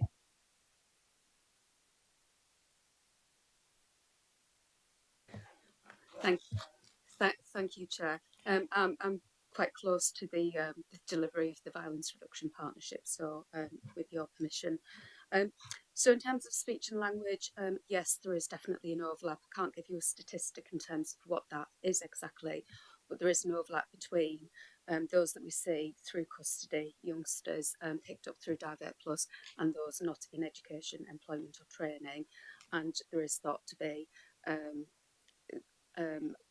some strong overlap again between those speech and language needs, not necessarily being identified at an early stage, and that pathway into alternative provision, and then criminality and so on. Yes, of course. One little project that we're doing with Stone Soup Academy in the city, is actually for a pilot funding a school parent engagements officer, and this is to I mean, Stone's Soup Academy is an alternative provision, but it's that liaison to keep people in school where they can get help. That's a small project we're doing for the BRP. Thank you. Councillor Khan, I think your first question on this as well. Thank you. I've got a few questions. So on page 97, 3.8 talks about the progression of a tender exercise, which will see the implementation of a detached youth work model to be deployed to hotspot areas in the city. The report doesn't indicate what progress has been made on the project since November 2022. So please provide the members with an updated position and the timelines you are currently working towards. That's the first question. The second one was just on page 106. It talks about your walkabout Wednesdays. So it was great to be out with you in December and kind of picked up some issues in the city centre with the chief as well. But just on the pages, just needed some clarity because it talks about your next walkabout Wednesday being today, but obviously that's not right. But it also on the following page under where was it? 5.6. It talks about next chat with Caroline is today at Knott's LGBT plus network. So I'm just checking which you've got a typo on there. So just to clear, because it said I think on the 7th of February, just say you're meant to be in Clifton. So are you in Clifton tomorrow, or just for clarity? And then just the final point on this section was you talked about the rising popularity of misogynic social media influencers, and you talked about the work you want to do in the city. We're really concerned about that, and we're looking at combating that with positive role models. So we're looking at the Panthers, looking at our local footballers who have that influence with young people, and we're also going to approach, there's an artist coming to the Ice Arena to potentially put out a positive message. So I don't know if the Commissioner's thought about that, but again, could we work in collaboration with that to tackle that? Thank you. I'll answer three of those, and I'll pass one across to the my chief exec, if that's okay. Sorry, it is a typo. I'm going on a walkabout in Clifton tomorrow. Today, I'm going to the LGBTQ this evening, and absolutely would take you up on the offer to do more joined up work. You know how I like to work in partnership, and if we can all share the same important message, it's really important. I forgot the detail on where we're up to with the with that particular project with youth work with the BRP. Can I pass across if that's okay? Thank you. I've got Mr. Sorry. I think Commissioner was hoping for me to fill in the detail. Okay, so detached youth work model. So Councillor Khan, just to let you know that this was the subject of a tender exercise last year, and it wasn't successful at that time. There was an immature market response, so there was some learning for us in that. We have done quite a bit of work around that. Now it's a live tender at the moment, but it is anticipated that the closing date is actually in a few days, 10th of February. The assumption is that we will have 3 providers. We've restructured it following the exercise last year. We assume we'll have 3 providers ready to commission week commencing 24th of March, and that we will be able to develop a framework. These are quite a lot of community organisations that we want to develop on a framework and be able to draw down on their services to deploy as quickly as we can. Can I just come back on the misogyny point? I think we share exactly the same concerns. We've heard really frightening things coming back from the healthy relationships that work that is commissioned. It does seem to be gripping, particularly amongst young males. We'd welcome any opportunity to work with any partner, including yourself, on getting underneath that and really tackling those quite horrific attitudes that are going on. Thank you. I've got Mr. Bob Vaughan Newton and then Councillor McRae. Thank you, Chair.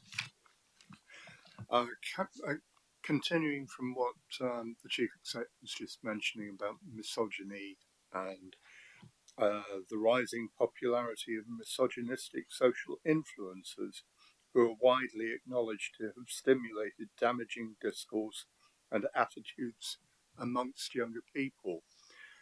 Perhaps we could learn from Romania how to do things.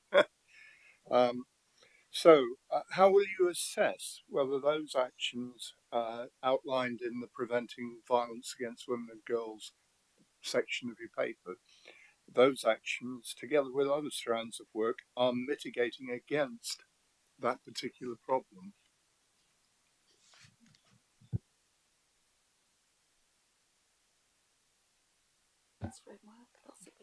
Thank you. Two answers to that is listening to those young people who are looking at those terrible messages. We've recently reappointed the Youth Commission, who are working in Nottinghamshire, and they're engaging with other young people, because young people engaging with young people is better than me listening and having the chat with young people, to be frank. And the Youth Commission people were so impressive about they get it, and the ideas they were coming up with to have sensible conversations was really powerful. In the Borg strategy, which we're planning on launching on International Women's Day, the 8th of March, behind that there's going to be a performance framework. So we will be measuring to make sure if this does take a grip, where we're at with it and what we can do. Yes, I was particularly impressed to see that you're looking at setting up an independent advisory group for young people. It just struck me that they're the people who probably find it hardest to come to some central point from all over Nottinghamshire. And I wondered how you were going to tackle that particular issue. We've already had first meetings. They do come from all over Nottinghamshire. We pay the bus fare to help them get to us, or the tram whatever. And we have set up that independent advisory group, but it's been part of the Youth Commission to make that happen. It's really important we listen to young people. I was young once, but it was very different then. I won't comment. Councillor McRae and Councillor Inglis. Thank you. Yeah, thank you again. Right, on page 104, paragraph 337 refers to different streams of funding you have made available to assist in the delivery of your Make Not Safe plan. You got it? Yeah. Okay. What evaluation information have you received to date? And from that evaluation, which funds and projects do you consider have had the most impact? And are there any funding tranches at risk because of spending pressures in 23-24? And if so, how will this impact the delivery of the Make Not Safe plan? Thank you. Thank you very much, Councillor.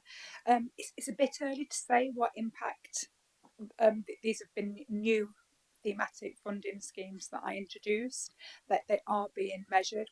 That's part of the reason I needed more people in my office to measure the impact of money that was spent and check it's being spent how it was intended to be spent.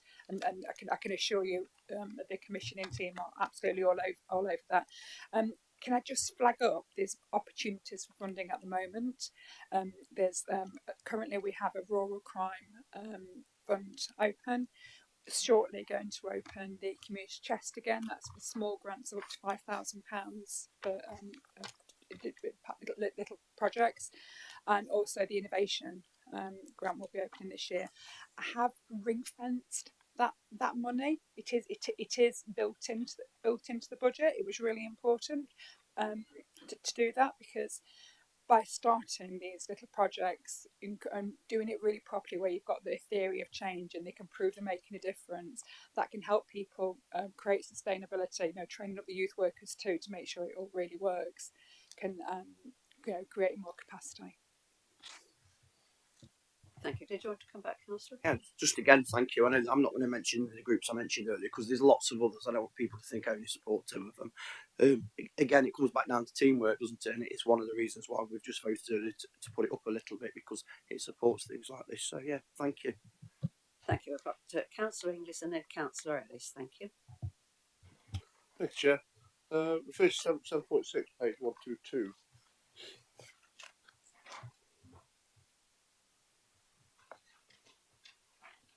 So I think we've spoke about this on the budget side of it, about the extensive work to improve police visibility and community impact.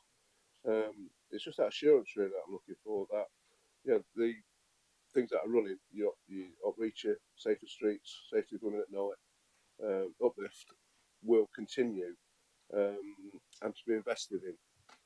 Obviously subject to the Chief's review of neighbourhood policing. Is that something you give assurance to? Operationally, it is up to the new chief constable where her police go. But we have now, thanks to the conversation we've had today and your support for the precept, we have the budget to continue to make things happen. So thank you very much. That's brilliant. Just a follow up to that. Obviously, there's been a contrast in opinion from the floor this morning to the effectiveness of the reacher and things like that.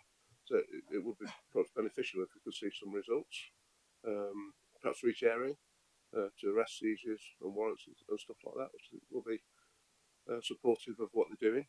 And I'd just like to say thank you for our Safer Streets grant, which kicked into effect with some of our street wardens, and we've had a conviction of a high-profile shoplifter recently. So all due to that. So thank you. And to get those really prolific shoplifters that do many in one day and pop on the tram to do between the different stops will make a huge difference to that area. Thank you. Thank you, Councillor Ellis. Thank you. Thank you, Chair. I want to come back to page 101, paragraph 3.28, the reducing reoffending. A comment and then a question. In a previous life, I was involved in setting up Sure Start schemes, and we were told at the time that was a 15-year investment, investing in young people, and then 15 years on, economic problems would be diminished, crime would be diminished, and of course that was all slammed into reverse in 2010.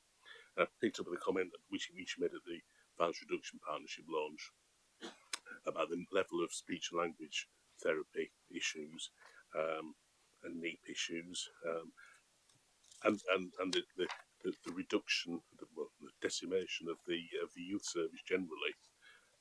So it just seems to me that in many ways, it's all the last 10, 15 years almost been a reverse Sure Start.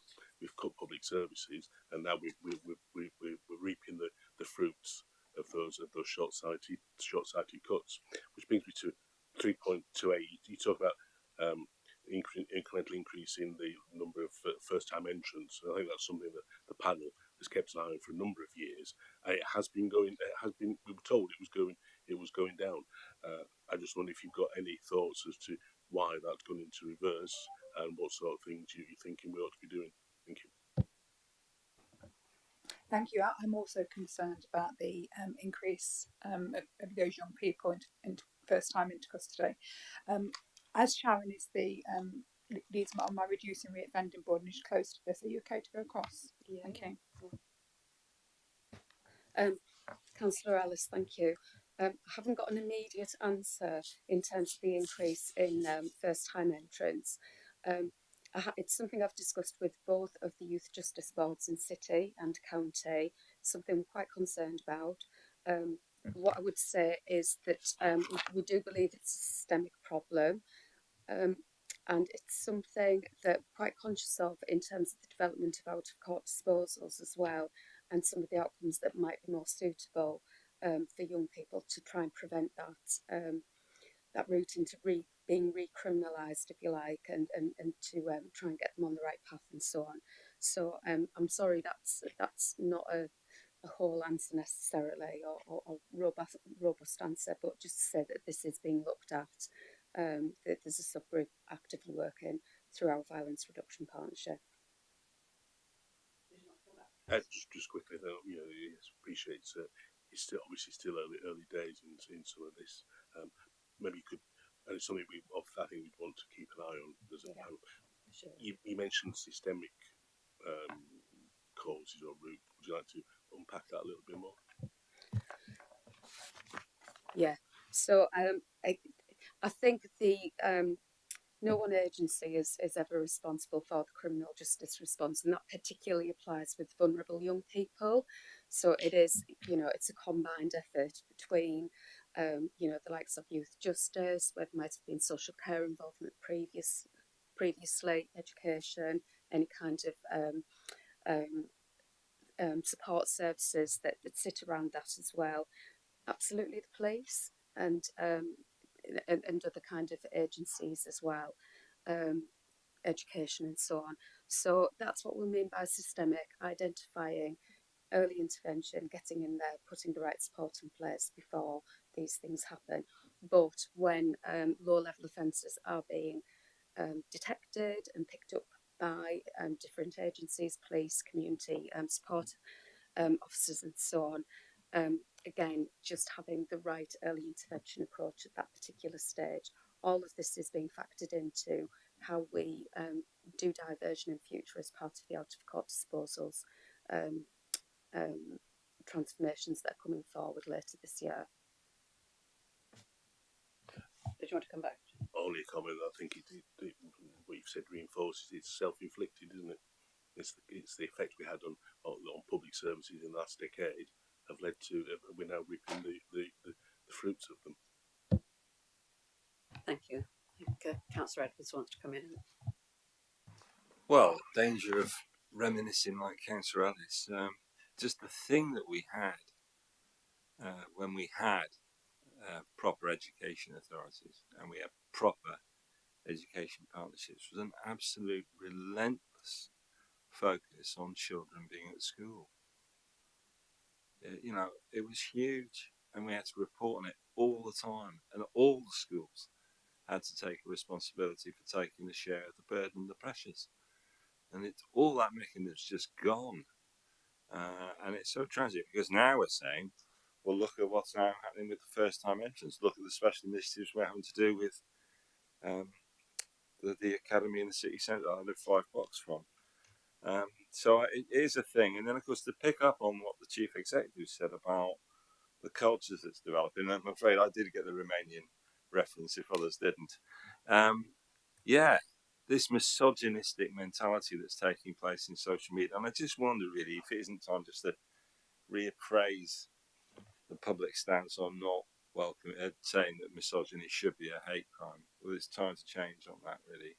Because Notts took a lead on this. We did, and it was good.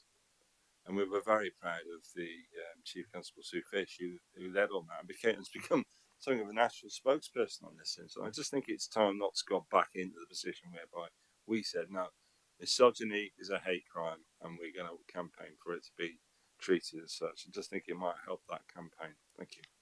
Thank you, Councillor. I'll leave that for colleagues who were elected. Councillor Lee, did you want to come on that particular point? I get it. Social media, as any elected politician knows, is a really dark place sometimes. And I think it's okay for us talking about it, but the truth of the matter is we need the big multi-trillion-pound companies to actually make changes. Because until they decide they're going to make changes, our young people, our politicians, our neighbours next door are going to be put in danger on social media. Social media has been one of those things that has remarkably changed our society for the positive in most respects. But when you're hearing about 13-year-old girls, 13-year-old boys committing suicide due to bullying, when people aren't able to get that support, but then you hear about the good news of during COVID, people being able to communicate with each other and being able to meet on social media. There's positives and negatives, but I think we need to keep talking about the negatives, because I think only talking about it in these situations, we're going to see changes. So I welcome both comments from the neighbouring individuals. The world is different from a decade or so ago because of social media, isn't it? Both positive and negative. I'm conscious that I think we've exhausted all questions on item 6. The recommendations are fairly self-evident to review and scrutinise, and I think we've demonstrated that. Can we move then, if colleagues are content, to item 7, public trust and confidence in the police, page 117.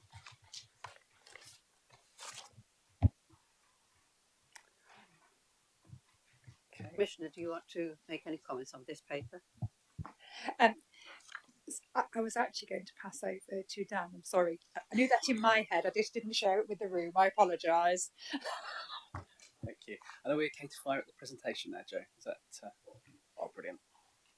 Excellent. Okay, so yeah, so where are we? Okay. Yeah, so effectively, I'm just going to talk you through some of the work that we've been doing to better understand and respond to the downturn in public confidence that you'll have seen over recent months as we've tracked the Performance and Insight report as part of the Police and Crime Panel meetings. And just to recap what's been happening. So okay, and apologies that some of this might be a little small on the screen. But we'll make sure that the slide pack is distributed to you all.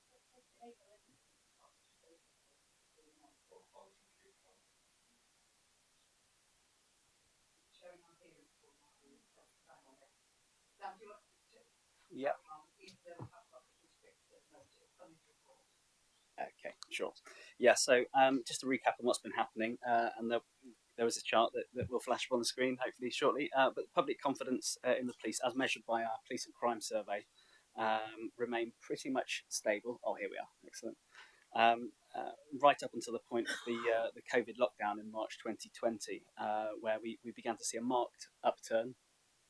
So it should be just the next. There we go. So we started to see a marked upturn that which was perhaps unsurprising given sort of the respect and appreciation that was being expressed at the time for our key workers. That upturn peaked in June 2021, but instead of returning to the pre-COVID norm, it continued to fall, presenting some quite considerable issues of concern for us, which are kind of demonstrated over on the right-hand side of the chart there around the risk that presents in terms of victim engagement, crime reporting, safeguarding hidden harm, feelings of safety.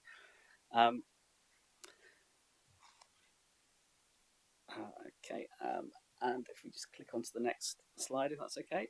Of course, this wasn't just felt locally. There are a range of indicators, national surveys from Mori and the IOPC that showed a similar picture, and all sorts of hypotheses about what was likely to be driving the trend. Key among them being obviously the high-profile national cases of misconduct and criminality, Wayne Couzens, Benjamin Hannon, and of course, more recently, David Carrick.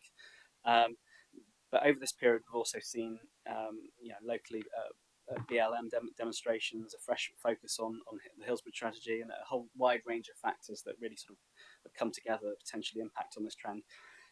As we've mentioned earlier in the session, we're really fortunate in Nottinghamshire to have been consistently and robustly monitoring trends in public confidence over this period through the Police and Crime Survey. So it was around over this period in particular, there's been around 20,000 individuals across Nottinghamshire that have been consulted on a range of factors linked to trust and confidence, in addition to the focus groups that we commissioned to test some of these hypotheses. If you just click to the next slide, please, Joe. So, turning first to the profile around women and girls, where we saw some of the most pronounced reductions in public confidence among this group. So we saw a 4.5% reduction compared to the pre-COVID period.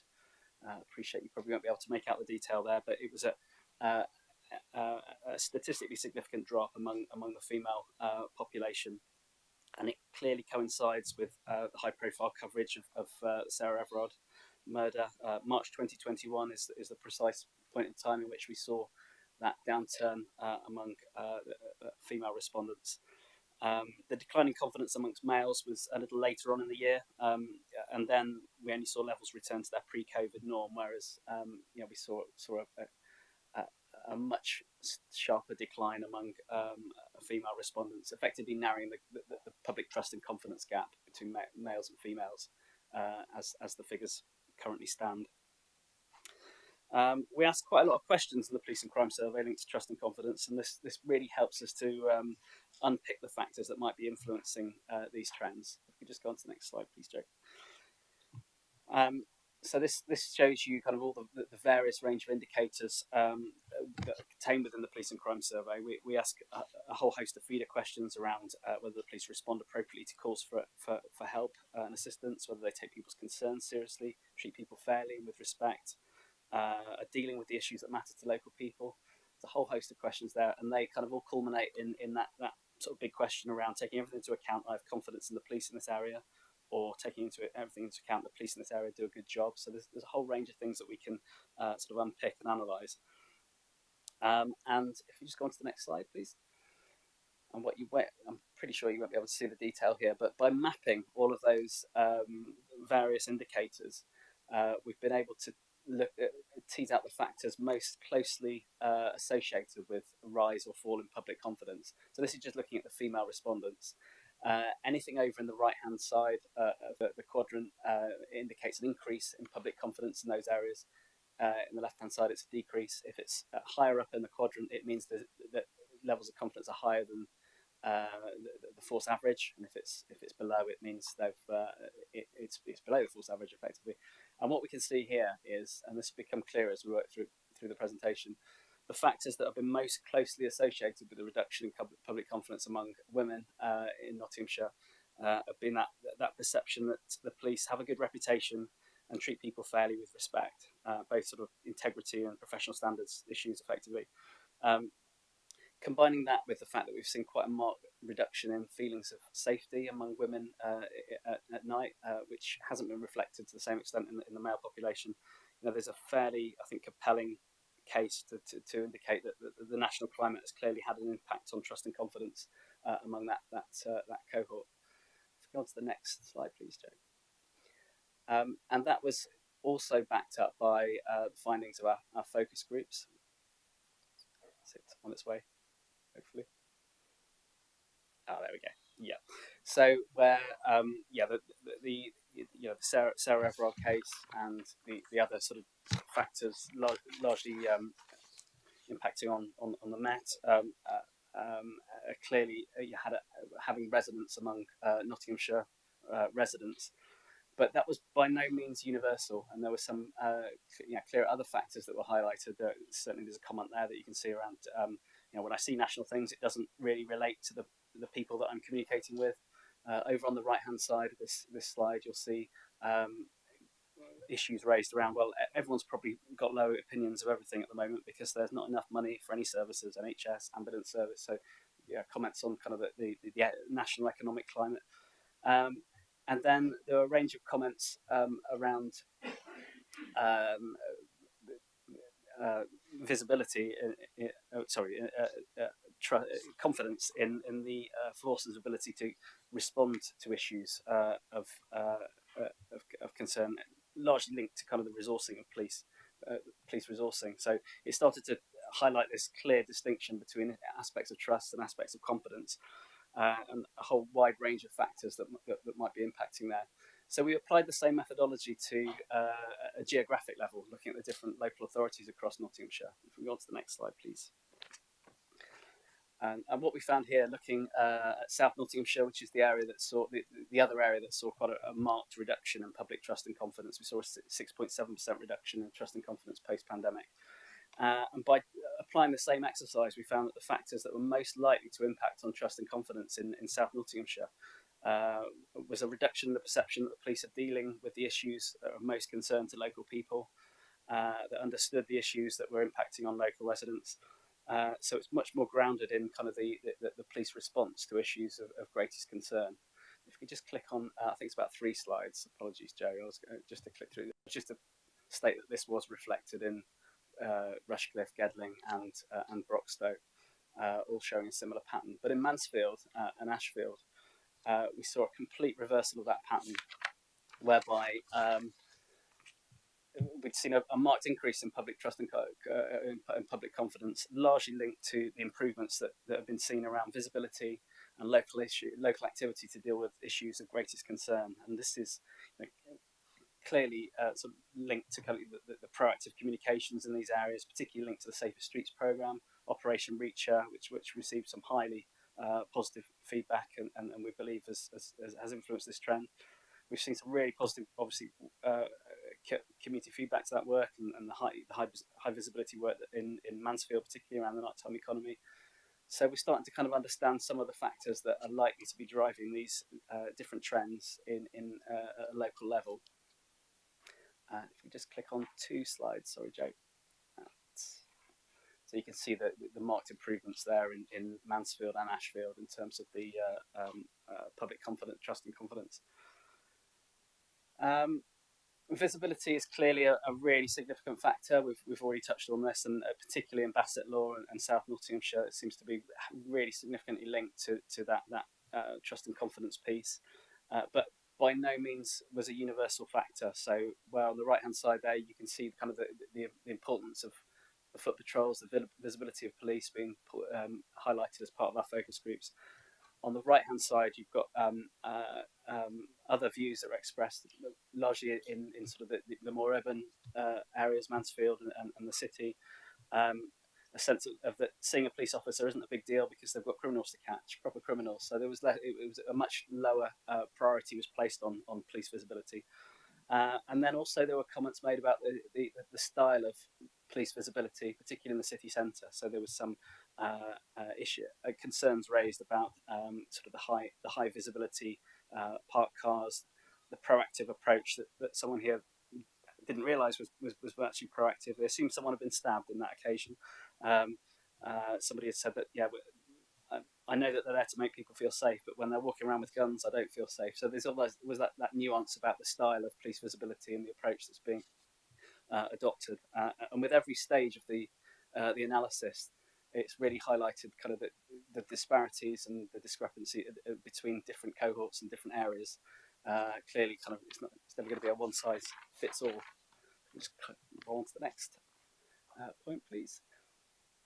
And the next element also came out of the focus groups, and it was around kind of effective communication. And we got a really strong feedback through the focus groups among sort of middle-aged and older residents about the forces use of social media, particularly Facebook and Twitter. It was some really glowing reports, particularly in the way that information's being relevant, information's being shared. A great testimony. But then when speaking to some of the younger residents as part of the focus groups, as part of our youth commission, again, it was a completely different picture. Look at a lot more focus on the negative aspects, some of the negative portrayals of policing activity that are shared nationally. Dan, I wonder if I could just interrupt you for a second, if I may. I'm just conscious of time. There's a huge amount of information here that you're trying to give us in a very short space of time, apart from which, where we are, we can't even read the information, so small. So 2 questions really. One, if people would like to have a copy of this, I think it would be incredibly helpful for people. And I think in due course, what it would be very useful for the panel to see is what actions you're going to take to deal with some of the things. I'm mindful there's a huge amount of information that I'm sure is going to be of interest to all of the councillors and others, but we're not giving you justice by this rapid run through, and I think that's a bit unfair on the work that you've been undertaking. Councillor Lee. Chairman, I've got to go soon, so I've got a meeting, but if possible, I'd like to ask a question before I do go.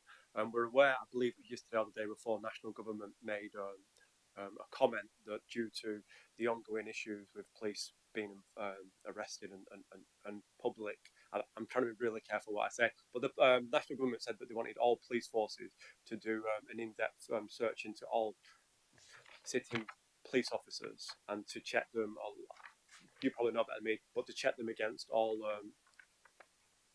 resource. I'm trying to be, I'll be quiet and let you. yes. How long is that going to take? And do we think that'll cost us any extra money? And to do that, 'cause obviously it was only announced a few days ago. We're all over vetting in Nottinghamshire, and actually Nottinghamshire volunteered itself to be one of the 13 forces for an inspection last year, and we came out as good, and there's only one other force that came out as good. That doesn't mean we're complacent in any way. We have a strong professional standards department in Nottinghamshire, and I regularly get updates from the chief constable, and actually more so from the deputy chief constable, who and the what you're talking about is making sure that the police officers and police staff go through the police national database. And that should be done by the end of March. So we're all over it. Anything else you'd like to add? Yeah, just in relation to that. So for that data washing that we've got for existing vetting, we're all ready. We've got all the data ready to go. There's just a national programme as to which force they're going to look at and wash through next. So I can't give you a date, but it's not, if it's any delays not on our behalf, we're waiting. So we're ready and waiting to go. I really appreciate that, and it's great to hear, because I think it was, I know, what, 2 days ago, if that, a few days ago. So it's great to see that we're already ahead of it, and I appreciate that. Councillor Carlton, I think, and then Councillor Edwards. Thank you. Yes, thank you, Chairman. I'm just going to turn sort of the prism away from sort of our residents' views of the police just for 1 second. It'll probably make sense and become a little bit clearer in a moment. And also, this is very topical, considering as we're speaking, David Carrick has been sentenced right now, and let's hope he's going away for a very, very long time. However, and obviously clear in the presentation, it was referenced for the Sarah Everard, and there's been other cases, but it does really concern me that we may have a potential issue in relation to how the force is seen overall. And I'm getting to the workforce. We know as politicians, on the either side, whichever colour flag you fly or none, that is always potentially going to be a bad apple, but it's always that general perceived that every one of them is corrupt or an offender and a risk to society. And I know this might not necessarily be easy to answer right now, but has there been sort of anecdotal evidence of sort of officers reporting to their superiors to say, actually, I know I'm a good officer, I'm working hard, I'm keeping people safe, but actually I'm actually starting to feel like I'm being tarnished with the same brush. And I know it's important that we call out these incidents, and I get that, I completely do, I'm not condoning it for 1 second, but I just sometimes think, if I was in those shoes, that you think, actually, I don't want to do this anymore. You make a really strong point, Councillor Carlton. I'm stuck talking with police officers all the time, and it is really frustrating for them when they are working so hard to keep people, keep people safe, and they're getting, the media are absolutely bashing police all the time at the moment, and not getting any of the good stories out that we're doing. But the brave police officers and police staff that we work with come to work every day to keep people safe, and there's an amazing camaraderie between them to do that. But it's really tough times for them, and I really feel for them when they're working so hard. I've got Councillor Edwards and Councillor Khan, and just as on parcel, we're kind of drifting into the next item as well, so we might as well take the two things in the round, I think, otherwise we're going to confuse ourselves. So I've got Councillor Edwards, Councillor Khan, Councillor Smith and Councillor Richardson. The positive stuff is on the Sarah Everard thing. I mean, I thought it was the public response of the Notts police to that, and to the fact there was a demonstration in the city centre. I mean, they were incredibly supportive of that, and I think that was a really good sign. So I remember the good things now. I mean, what's going on? Surely with the reputation is that we're getting far lower rates of conviction for people causing crime. I mean, that's what's going wrong, isn't it? But let me just pick up on this Operation Reach thing. I just want people to get a sense of why it is this sense of celebration of an intelligence-led process is not exactly triumphed in my ward. Now I'm going to happily accept corrections in other meetings whereby people start telling me what's actually being done. But in a recent canvass of a street in my ward, they said how much they appreciate what we've done now that the tenants at a certain house on a certain close had moved out. Now that happened after those tenants stabbed the son of a well-known community worker in that house. But that was after years of complaints about what was going on in that house. So what happened to the intelligence process that said that house is the source of abuse or wrongdoing and it doesn't get sorted? Then there's been a murder in my ward. Not the rate apparently of some other parts in the county, but the murder that took place, 16 months ago, prepared to be corrected. But that followed a stabbing some 10, 12 months previous. On both occasions, we went and canvassed the street with the Member of Parliament to pick up on what we could. But again, where's this sense of a celebration of an intelligence-led process that means, in the end, I mean, the murder case is going in court now. I think it's 13 people being prosecuted. But that sense of somehow intelligence and we're getting ahead of the game at a location which, again, people we've spoken to have said for years they knew there was a problem, and then we had a stabbing, and then finally it's solved after a murder's taken place. I've had 2 recent drug-related stabbings in the Meadows within the space of 4 days. It so happens on both occasions the neighbourhood police were so busy that I wasn't told about it for 3 or 4 days. And then I'm picking up on stuff whereby people are saying to me, look, Mike, last time you complained about some drug-related stuff going on around our neighbourhood, and you then told us how the neighbourhood police have got an arrest done 3 days later, but some 5-6 weeks on, and it's still ongoing.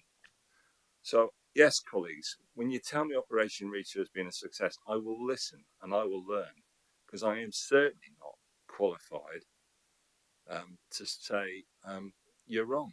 I'm not. But something isn't going wrong with that sense of somehow there's some sort of strategic approach on tackling this. And in reality, the experience of people in my ward is they said, we knew that stuff was going on. We told you that stuff was going on. We told the police it was going on. You've seen the difference now, something's actually happened and you've actually done something about it. But for weeks and months and years, it was ongoing beforehand. Now, look, I'm not going to be critical of Operation Reach because I do not know enough. I'm not qualified to say so. What I'm saying is, if you're talking about reputation, take a step back and reflect on what's actually happened on 4 or 5 distinct incidents in my ward where it's clear that intelligence-led policing has not actually stopped a problem actually occurring. Now, I don't want to say it's too easy. It's easy to solve all this. I appreciate the layout of parts of the Meadows really doesn't help some of the antisocial behaviour we have, and I'm incredibly grateful for the people who've put together quite an extensive programme of new camera provision that we're putting in at the moment, and we hope to get more, and I think we hope to do some intelligent stuff with lighting that we've not considered before. So I fully wanted to embrace the partnership approach, and I will listen to colleagues tell me Operation Reach was a success, but just when you're talking about reputation, think about what's happened in some of our parts of our city and county. It actually says, do you know what? It doesn't sound very intelligence-led to me. Thank you, Chair. Thank you, Councillor. What you've put forward is quite an interesting comment, because obviously we've heard from several colleagues around the room that how well Operation Reach works in their area. I'm not qualified to answer. The in-depth that you're requiring, I think, requires a conversation outside this meeting. I don't think it's anything I would expect to have here without any papers. Chair, if it's helpful at all, I have raised this matter with my portfolio holder, with my leader. We are planning to have meetings to pick up on Thank this. you. I think that would be incredibly helpful. Thank you, Chair. Thank you. Thank you. Councillor Khan next. Thank you. Thank you, Chair. So my question is just about, obviously we've just heard Dan talk about, obviously confidence is obviously low, but within the city it's 3.8% lower. And my kind of understanding of the paper as I'm reading it is that the police lack understanding of local communities. If we look at the groups, communities with a particular lack of trust and confidence are young people, especially BAME and new emerging communities. Earlier in the papers, you talked about the focus groups, talking to residents, and that kind of thing about when I was talking about out of the 10 people, 3 were BAME. How do we actually, might be difficult conversations, but how do we actually get to truly discuss these kind of issues that they have and build that trust? And I think the key is, I suppose we've heard it today, neighbourhood police. We get Operation Reacher, but a lot of that is in cars, flashing blue lights, always trying to respond to stuff. My thing is about, well, be on the beat. You know, we need the officers to be on the streets. I know the commissioner talks about making us safe, talks about prevention. You've got to be on the streets for people to normally talk to you about issues, or you know, sometimes it's not about the 999 calls, but it's saying, you know, actually, I've got some concerns. I've seen, you know, this behaviour, but unfortunately, we're not seeing enough. And I know colleagues in the county will come, you know, will say the city, you've got the resources, we'll say the county have. The issue is you need to have neighbourhood teams who are out there talking and building them relationships so where residents have the confidence to be able to approach them. Operation Reacher, I do think it's fantastic, but again, it's that kind of blue light, very fast moving, you know, kicking your doors through and stuff to tackle that kind of issue. But we need to build them trust and relationships. And when we're talking about, if you're in the neighbourhoods, you know, there's diverse people there. It's you're serving everybody who lives in the communities. You don't have to go and find, you know, the baby communities or new emerging ones. You'll be talking to everyone who lives there. And I just think more needs to be done within that. And that confidence. I was just in a local issues meeting last night, and we had our local inspector, Carl Thomas, there, and residents were just saying about how they find it. That it's great that the police can come to these meetings where they were just sharing their intel about this is what we think and this, you know, whether it then builds to a bigger picture. But it's really important about neighbourhood policing. So I just think we need real action about how we're going to build that, and it is going to start with some very difficult discussions and picking up issues. It's not, because you're not going to build that overnight. Did you want to come back to that? I agree with a lot of what Councillor Khan just said there. Just wanted to reassure, we know we are taking action on this. With regard to listening with the young people, the Youth Commission have been commissioned to do a piece of work to understand trust and confidence and engaging with the communities, and that is a really diverse group. And you know, trying to understand the lack of trust and confidence and what we can do about it. Thank you. Just got whispered, and I'm not going to pretend it was my idea. Through the violence reduction partnership work that we do and the preventative work is really important. I echo what you say about the excellent neighbourhood police inspector Carl Thomas at St Anne's. He and his team are out all the time. They also do a really good community stakeholder newsletter every month.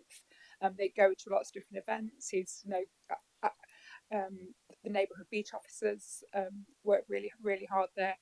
It'll be up to the new chief constable what she does with neighbourhood policing. It is really key, but I'm really keen that we also protect our PCSOs who are, you know, the eyes and ears in the area. Sorry, could I just come back on that? I forgot to mention, sorry. So we have the community listening group in the city. That's a kind of diverse group, and it's a kind of engagement with them. I'm not sure what happens. I get invited to meetings. Sometimes I'm able to go, sometimes I'm not. But there are some concerns about reaching out to yourself and not being able to attend. I don't know if that's, again, diary clashes or what, but are we engaging with them? Because that might be a good group to start with.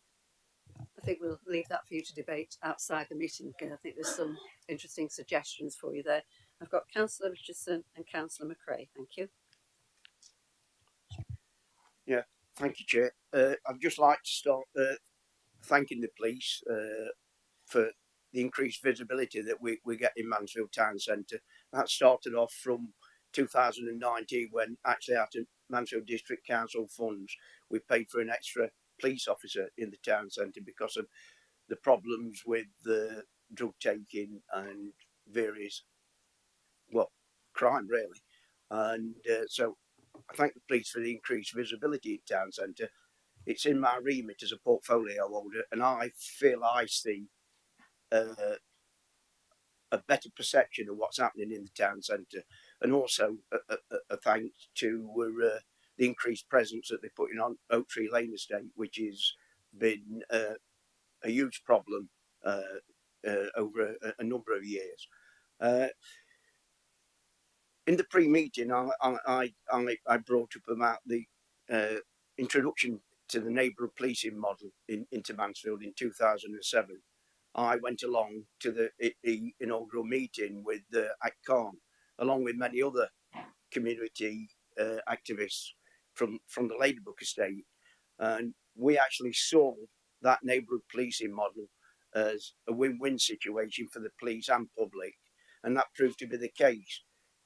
Crime fell and steadily fell, and the perception of crime fell, which is just equally as important. But we seem to have lost that. We lost 20,000 frontline police officers. We're getting back up there. I think it's probably about 13,000 increase on 2010. I'll sit corrected on that if I'm wrong about that. But the question is to the police chief constable, and I was very pleased at a confirmation hearing to hear her say that neighbourhood policing is very much on a radar, and I would like to see us get back to that 2007 model, which, as I said, was a win-win for the police and public. Thank you. Shall we collect Councillor McRae's and Councillor Smith's comments, because I'm conscious of time and we've not quite covered everything. Trying to write something down so I didn't forget what I was going to say. Yeah, I mean, the Reacher team, I think I've done it myself, and other people can do the same. Request to spend a shift with them, or a bit of a shift, and find out what they're doing. And it's very interesting, especially in your own area. I know that's something they do. I'm sure they do it all over Nottinghamshire as well. So I highly recommend anybody, if that's something you want to find out about, it just gives you a bit of an insight. That's a pretty good thing. There's also the KIN scheme, if people are aware of that, the Key Individual Network, because as the councillor just said here, I think you say somebody had been attacked in your area and it was not a few days before you found out. I think that's quite sad, actually, because obviously it's sad someone was attacked, but normally thing like that happens in my way, I find out within minutes. And I think these the Key Individual Network, the KIN scheme, is really, really important.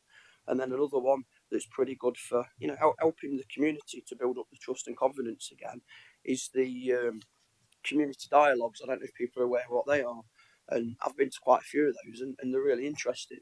If you don't know what they are, there's one coming up on this Thursday, and that's with the control room staff, inquiries officers, and staff from the hate crime and missing from home team. We did one in Stapleford in person last week where we had about 40 cadets come across. Can't believe how young they were. I've got shoes older than all of them. But it was really nice to meet them all, and I got different people from the community. Some councillors, we had the mayor come just to do that bit, and we had some residents come. Again, these can be done in different areas, so I actually think something like that, because I've said I want to do one in Beeston and one in Eastwood, but I think perhaps something like that in the Meadows might be a good thing. If you can find a venue that's open all day for, let's say, 50 people, I'm more than happy to help you. I know it's not my area, but I'm more than happy to help you organise something like that. And then you invite some people like yourselves and other key people in the community. You get to meet various different police departments, officers, and whatever. It's just good to have that. Again, like the eyes and ears things, but you've got to get them there and do all that. So yeah, you're more than welcome to grab my email address, and if that's, I'd be more than happy to come over to the Meadows and help with doing something like that. That'd be pretty cool, actually. So yeah, just let me know. Thank you, Councillor. Councillor Smith, thank you. Yeah, thank you, Chair. Just 2 points that I wanted to pick up on. I know we were looking at the trends in different areas, but one thing as well, I don't know if it's purely through social media, the way things are portrayed, but it appears at the moment that assault on police officers is increasing in Nottinghamshire. Now, I don't know if that is actually increasing or if it's just because it's being put on social media when an officer is assaulted. But if they are increasing, is there any direct link between the lack of trust and respect in the police with the number of assaults on police? And if there is there a way we can try and work together to bridge that gap. I know it's something that I've talked about before, us working together to bridge that gap. Because I am concerned about the number of assaults on police officers, and there was quite a few over Christmas in Ashfield and Mansfield as well, to be fair. But the other thing I wanted to say is with regards to the statistics for Ashfield, is that I just wanted to say since John Hewitt has taken over as inspector in Ashfield, it's genuinely like a breath of fresh air has come in. The partnership working has increased no end. He's so keen to work with us on all sorts of different aspects, bringing ideas to the table, whereas our previous inspector was more interested in the kicking the doors down side of things rather than the neighbourhood policing side of it. So it's absolutely brilliant to be able to have John Hewitt working with us at the moment, and it's showing dividends when you've got an inspector that's genuinely interested in neighbourhood policing. Thank you. Thank you. One last question on this topic from Councillor Connor. Actually, mine was just on the vetting thing. I think, did you say we've taken them both? Hold on to it. Okay. Thank you very much for all the comments. Let's move to item 8, your final paper. We have covered quite a lot of it, I think, in the current discussion, but if there are any, obviously Councillor Khan wants to raise a question, so we'll start with you on that particular paper. Thank you. Thank you. Just on 4.2 on page 127, the first bullet point, I just wanted a bit of clarity what that actually means. It says the force vetting unit were found to have sufficient resource to meet normal demand. However, a small number of unallocated cases were identified, and an annual review of management vetting cases were found to have been paused to meet the demand of the police uplift programme. I just didn't know what that meant. And then just the next point as well, it talks about ensure that those carrying a higher level of risk are designated for either management vetting or management vetting security clearance. So it says, whilst not formally highlighted as an area for improvement, the force were encouraged to review the list to capture the roles requiring level of vetting. I just wanted a bit more understanding what that actually meant. And if I can come back as the author of the paper. So yeah, it was, I think, just to put that in context, it was a really good story in terms of that HMIC report on vetting, corruption and misogyny. So just in terms of the Police Uplift programme has been motoring along rightly so over the past few years. So a lot of resource, and Nottinghamshire's done really well, which is why they overachieved their figures in year 2. They achieved the uplift then, been motoring along, and they've made great use of back office services. So this was very much about, if we're getting these new officers in place, we really need to focus on getting the right people and making sure the right checks are in place.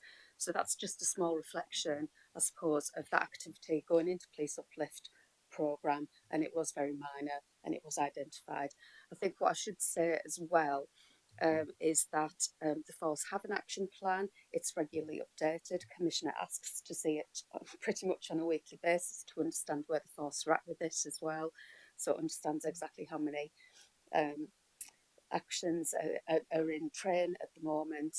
There's only one red that we're aware of, very few amber, the majority of them are green. So, sorry, can I just come back? So just for clarity, what does that actually mean? We stopped doing some vetting to get... No, it was paused. So it was still in it was still in the pipeline, but that doesn't mean it stopped at all.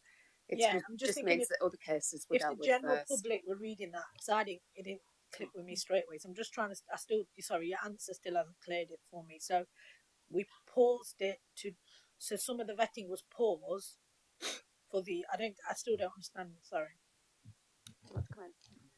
Cheers. Thank you. If I may, with the uplift, we sort of prioritise those recruits coming in so we can make sure they're absolutely better at the time. All of us who have been in for a period of time go through reviews every 3 years, every 5 years, every 10 years, depending on the level of vetting that you hold.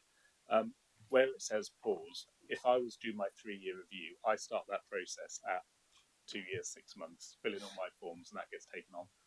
What they were doing is starting that, and then if an uplift cohort came in, putting that down to carry on, and then re-engaging with that one to move it back up. So no one was not vetted, no one was overdue. It's just obviously, if we'd have ideally we'll have another 2 resources and then we can do it all at the same time, but actually we only need them for a period of a week and then another week. So that's where it's pause. It's just actually sort of held. No one was no one went without being vetted. And no one I'm going to interrupt because this is very, very, very detailed, and I think if you want to do more, I would suggest perhaps you have a conversation outside. Thank you. Councillor Ellis. Thank you, Chair. I suppose my comment straddles both these two reports, as most of them have done. I suppose for start, thanks to Dan for the presentation. I presume that you monitor this quarterly, so it's something we could come back to. Be interested to see the actions that have been taken on the confidence stuff. I suspect a lot of both the confidence and the misogyny is people confusing various police forces. I do try and reassure myself that a lot of the stuff that comes out about the Met is because the Met is on a different planet to the rest of the police, and also that's the misogyny side, I suppose. A lot of the racism side comes out of America, so it's hard to disentangle what happens here from what we see on the television. But there was a specific comment the Commissioner of the Metropolitan Police on the radio said he didn't have the powers to dismiss unsatisfactory police officers or unsuitable police officers. I just wonder, have you checked with the Chief Constable whether she's happy that she's got the powers to address this?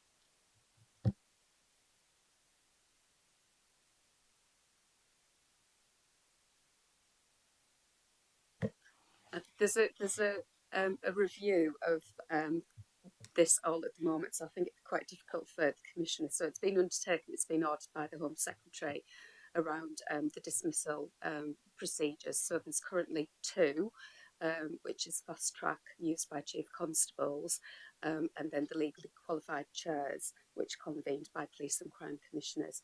Both of those are under review at the moment, so I think it's quite difficult for Commissioner to make a statement necessarily until we're at a point in time where the national findings are clearer. Do we know how long that's going to take? It's a strange. I think behind the question is the question of what you're currently working with. Is that satisfactory? Because, as you rightly say, reviews can take some time, and I guess that's the only assurance the panel would seek to get from the Commissioner and the Chief Constable. Yeah. I'm really confident that Nottinghamshire Police make really good use of both of those options to do what they need to do. Are there any further questions on paper 7? If not, can I duly declare the meeting closed just after 1 o'clock? Slightly missed our deadline. Thank you, everyone. Hope you have the rest of a good day.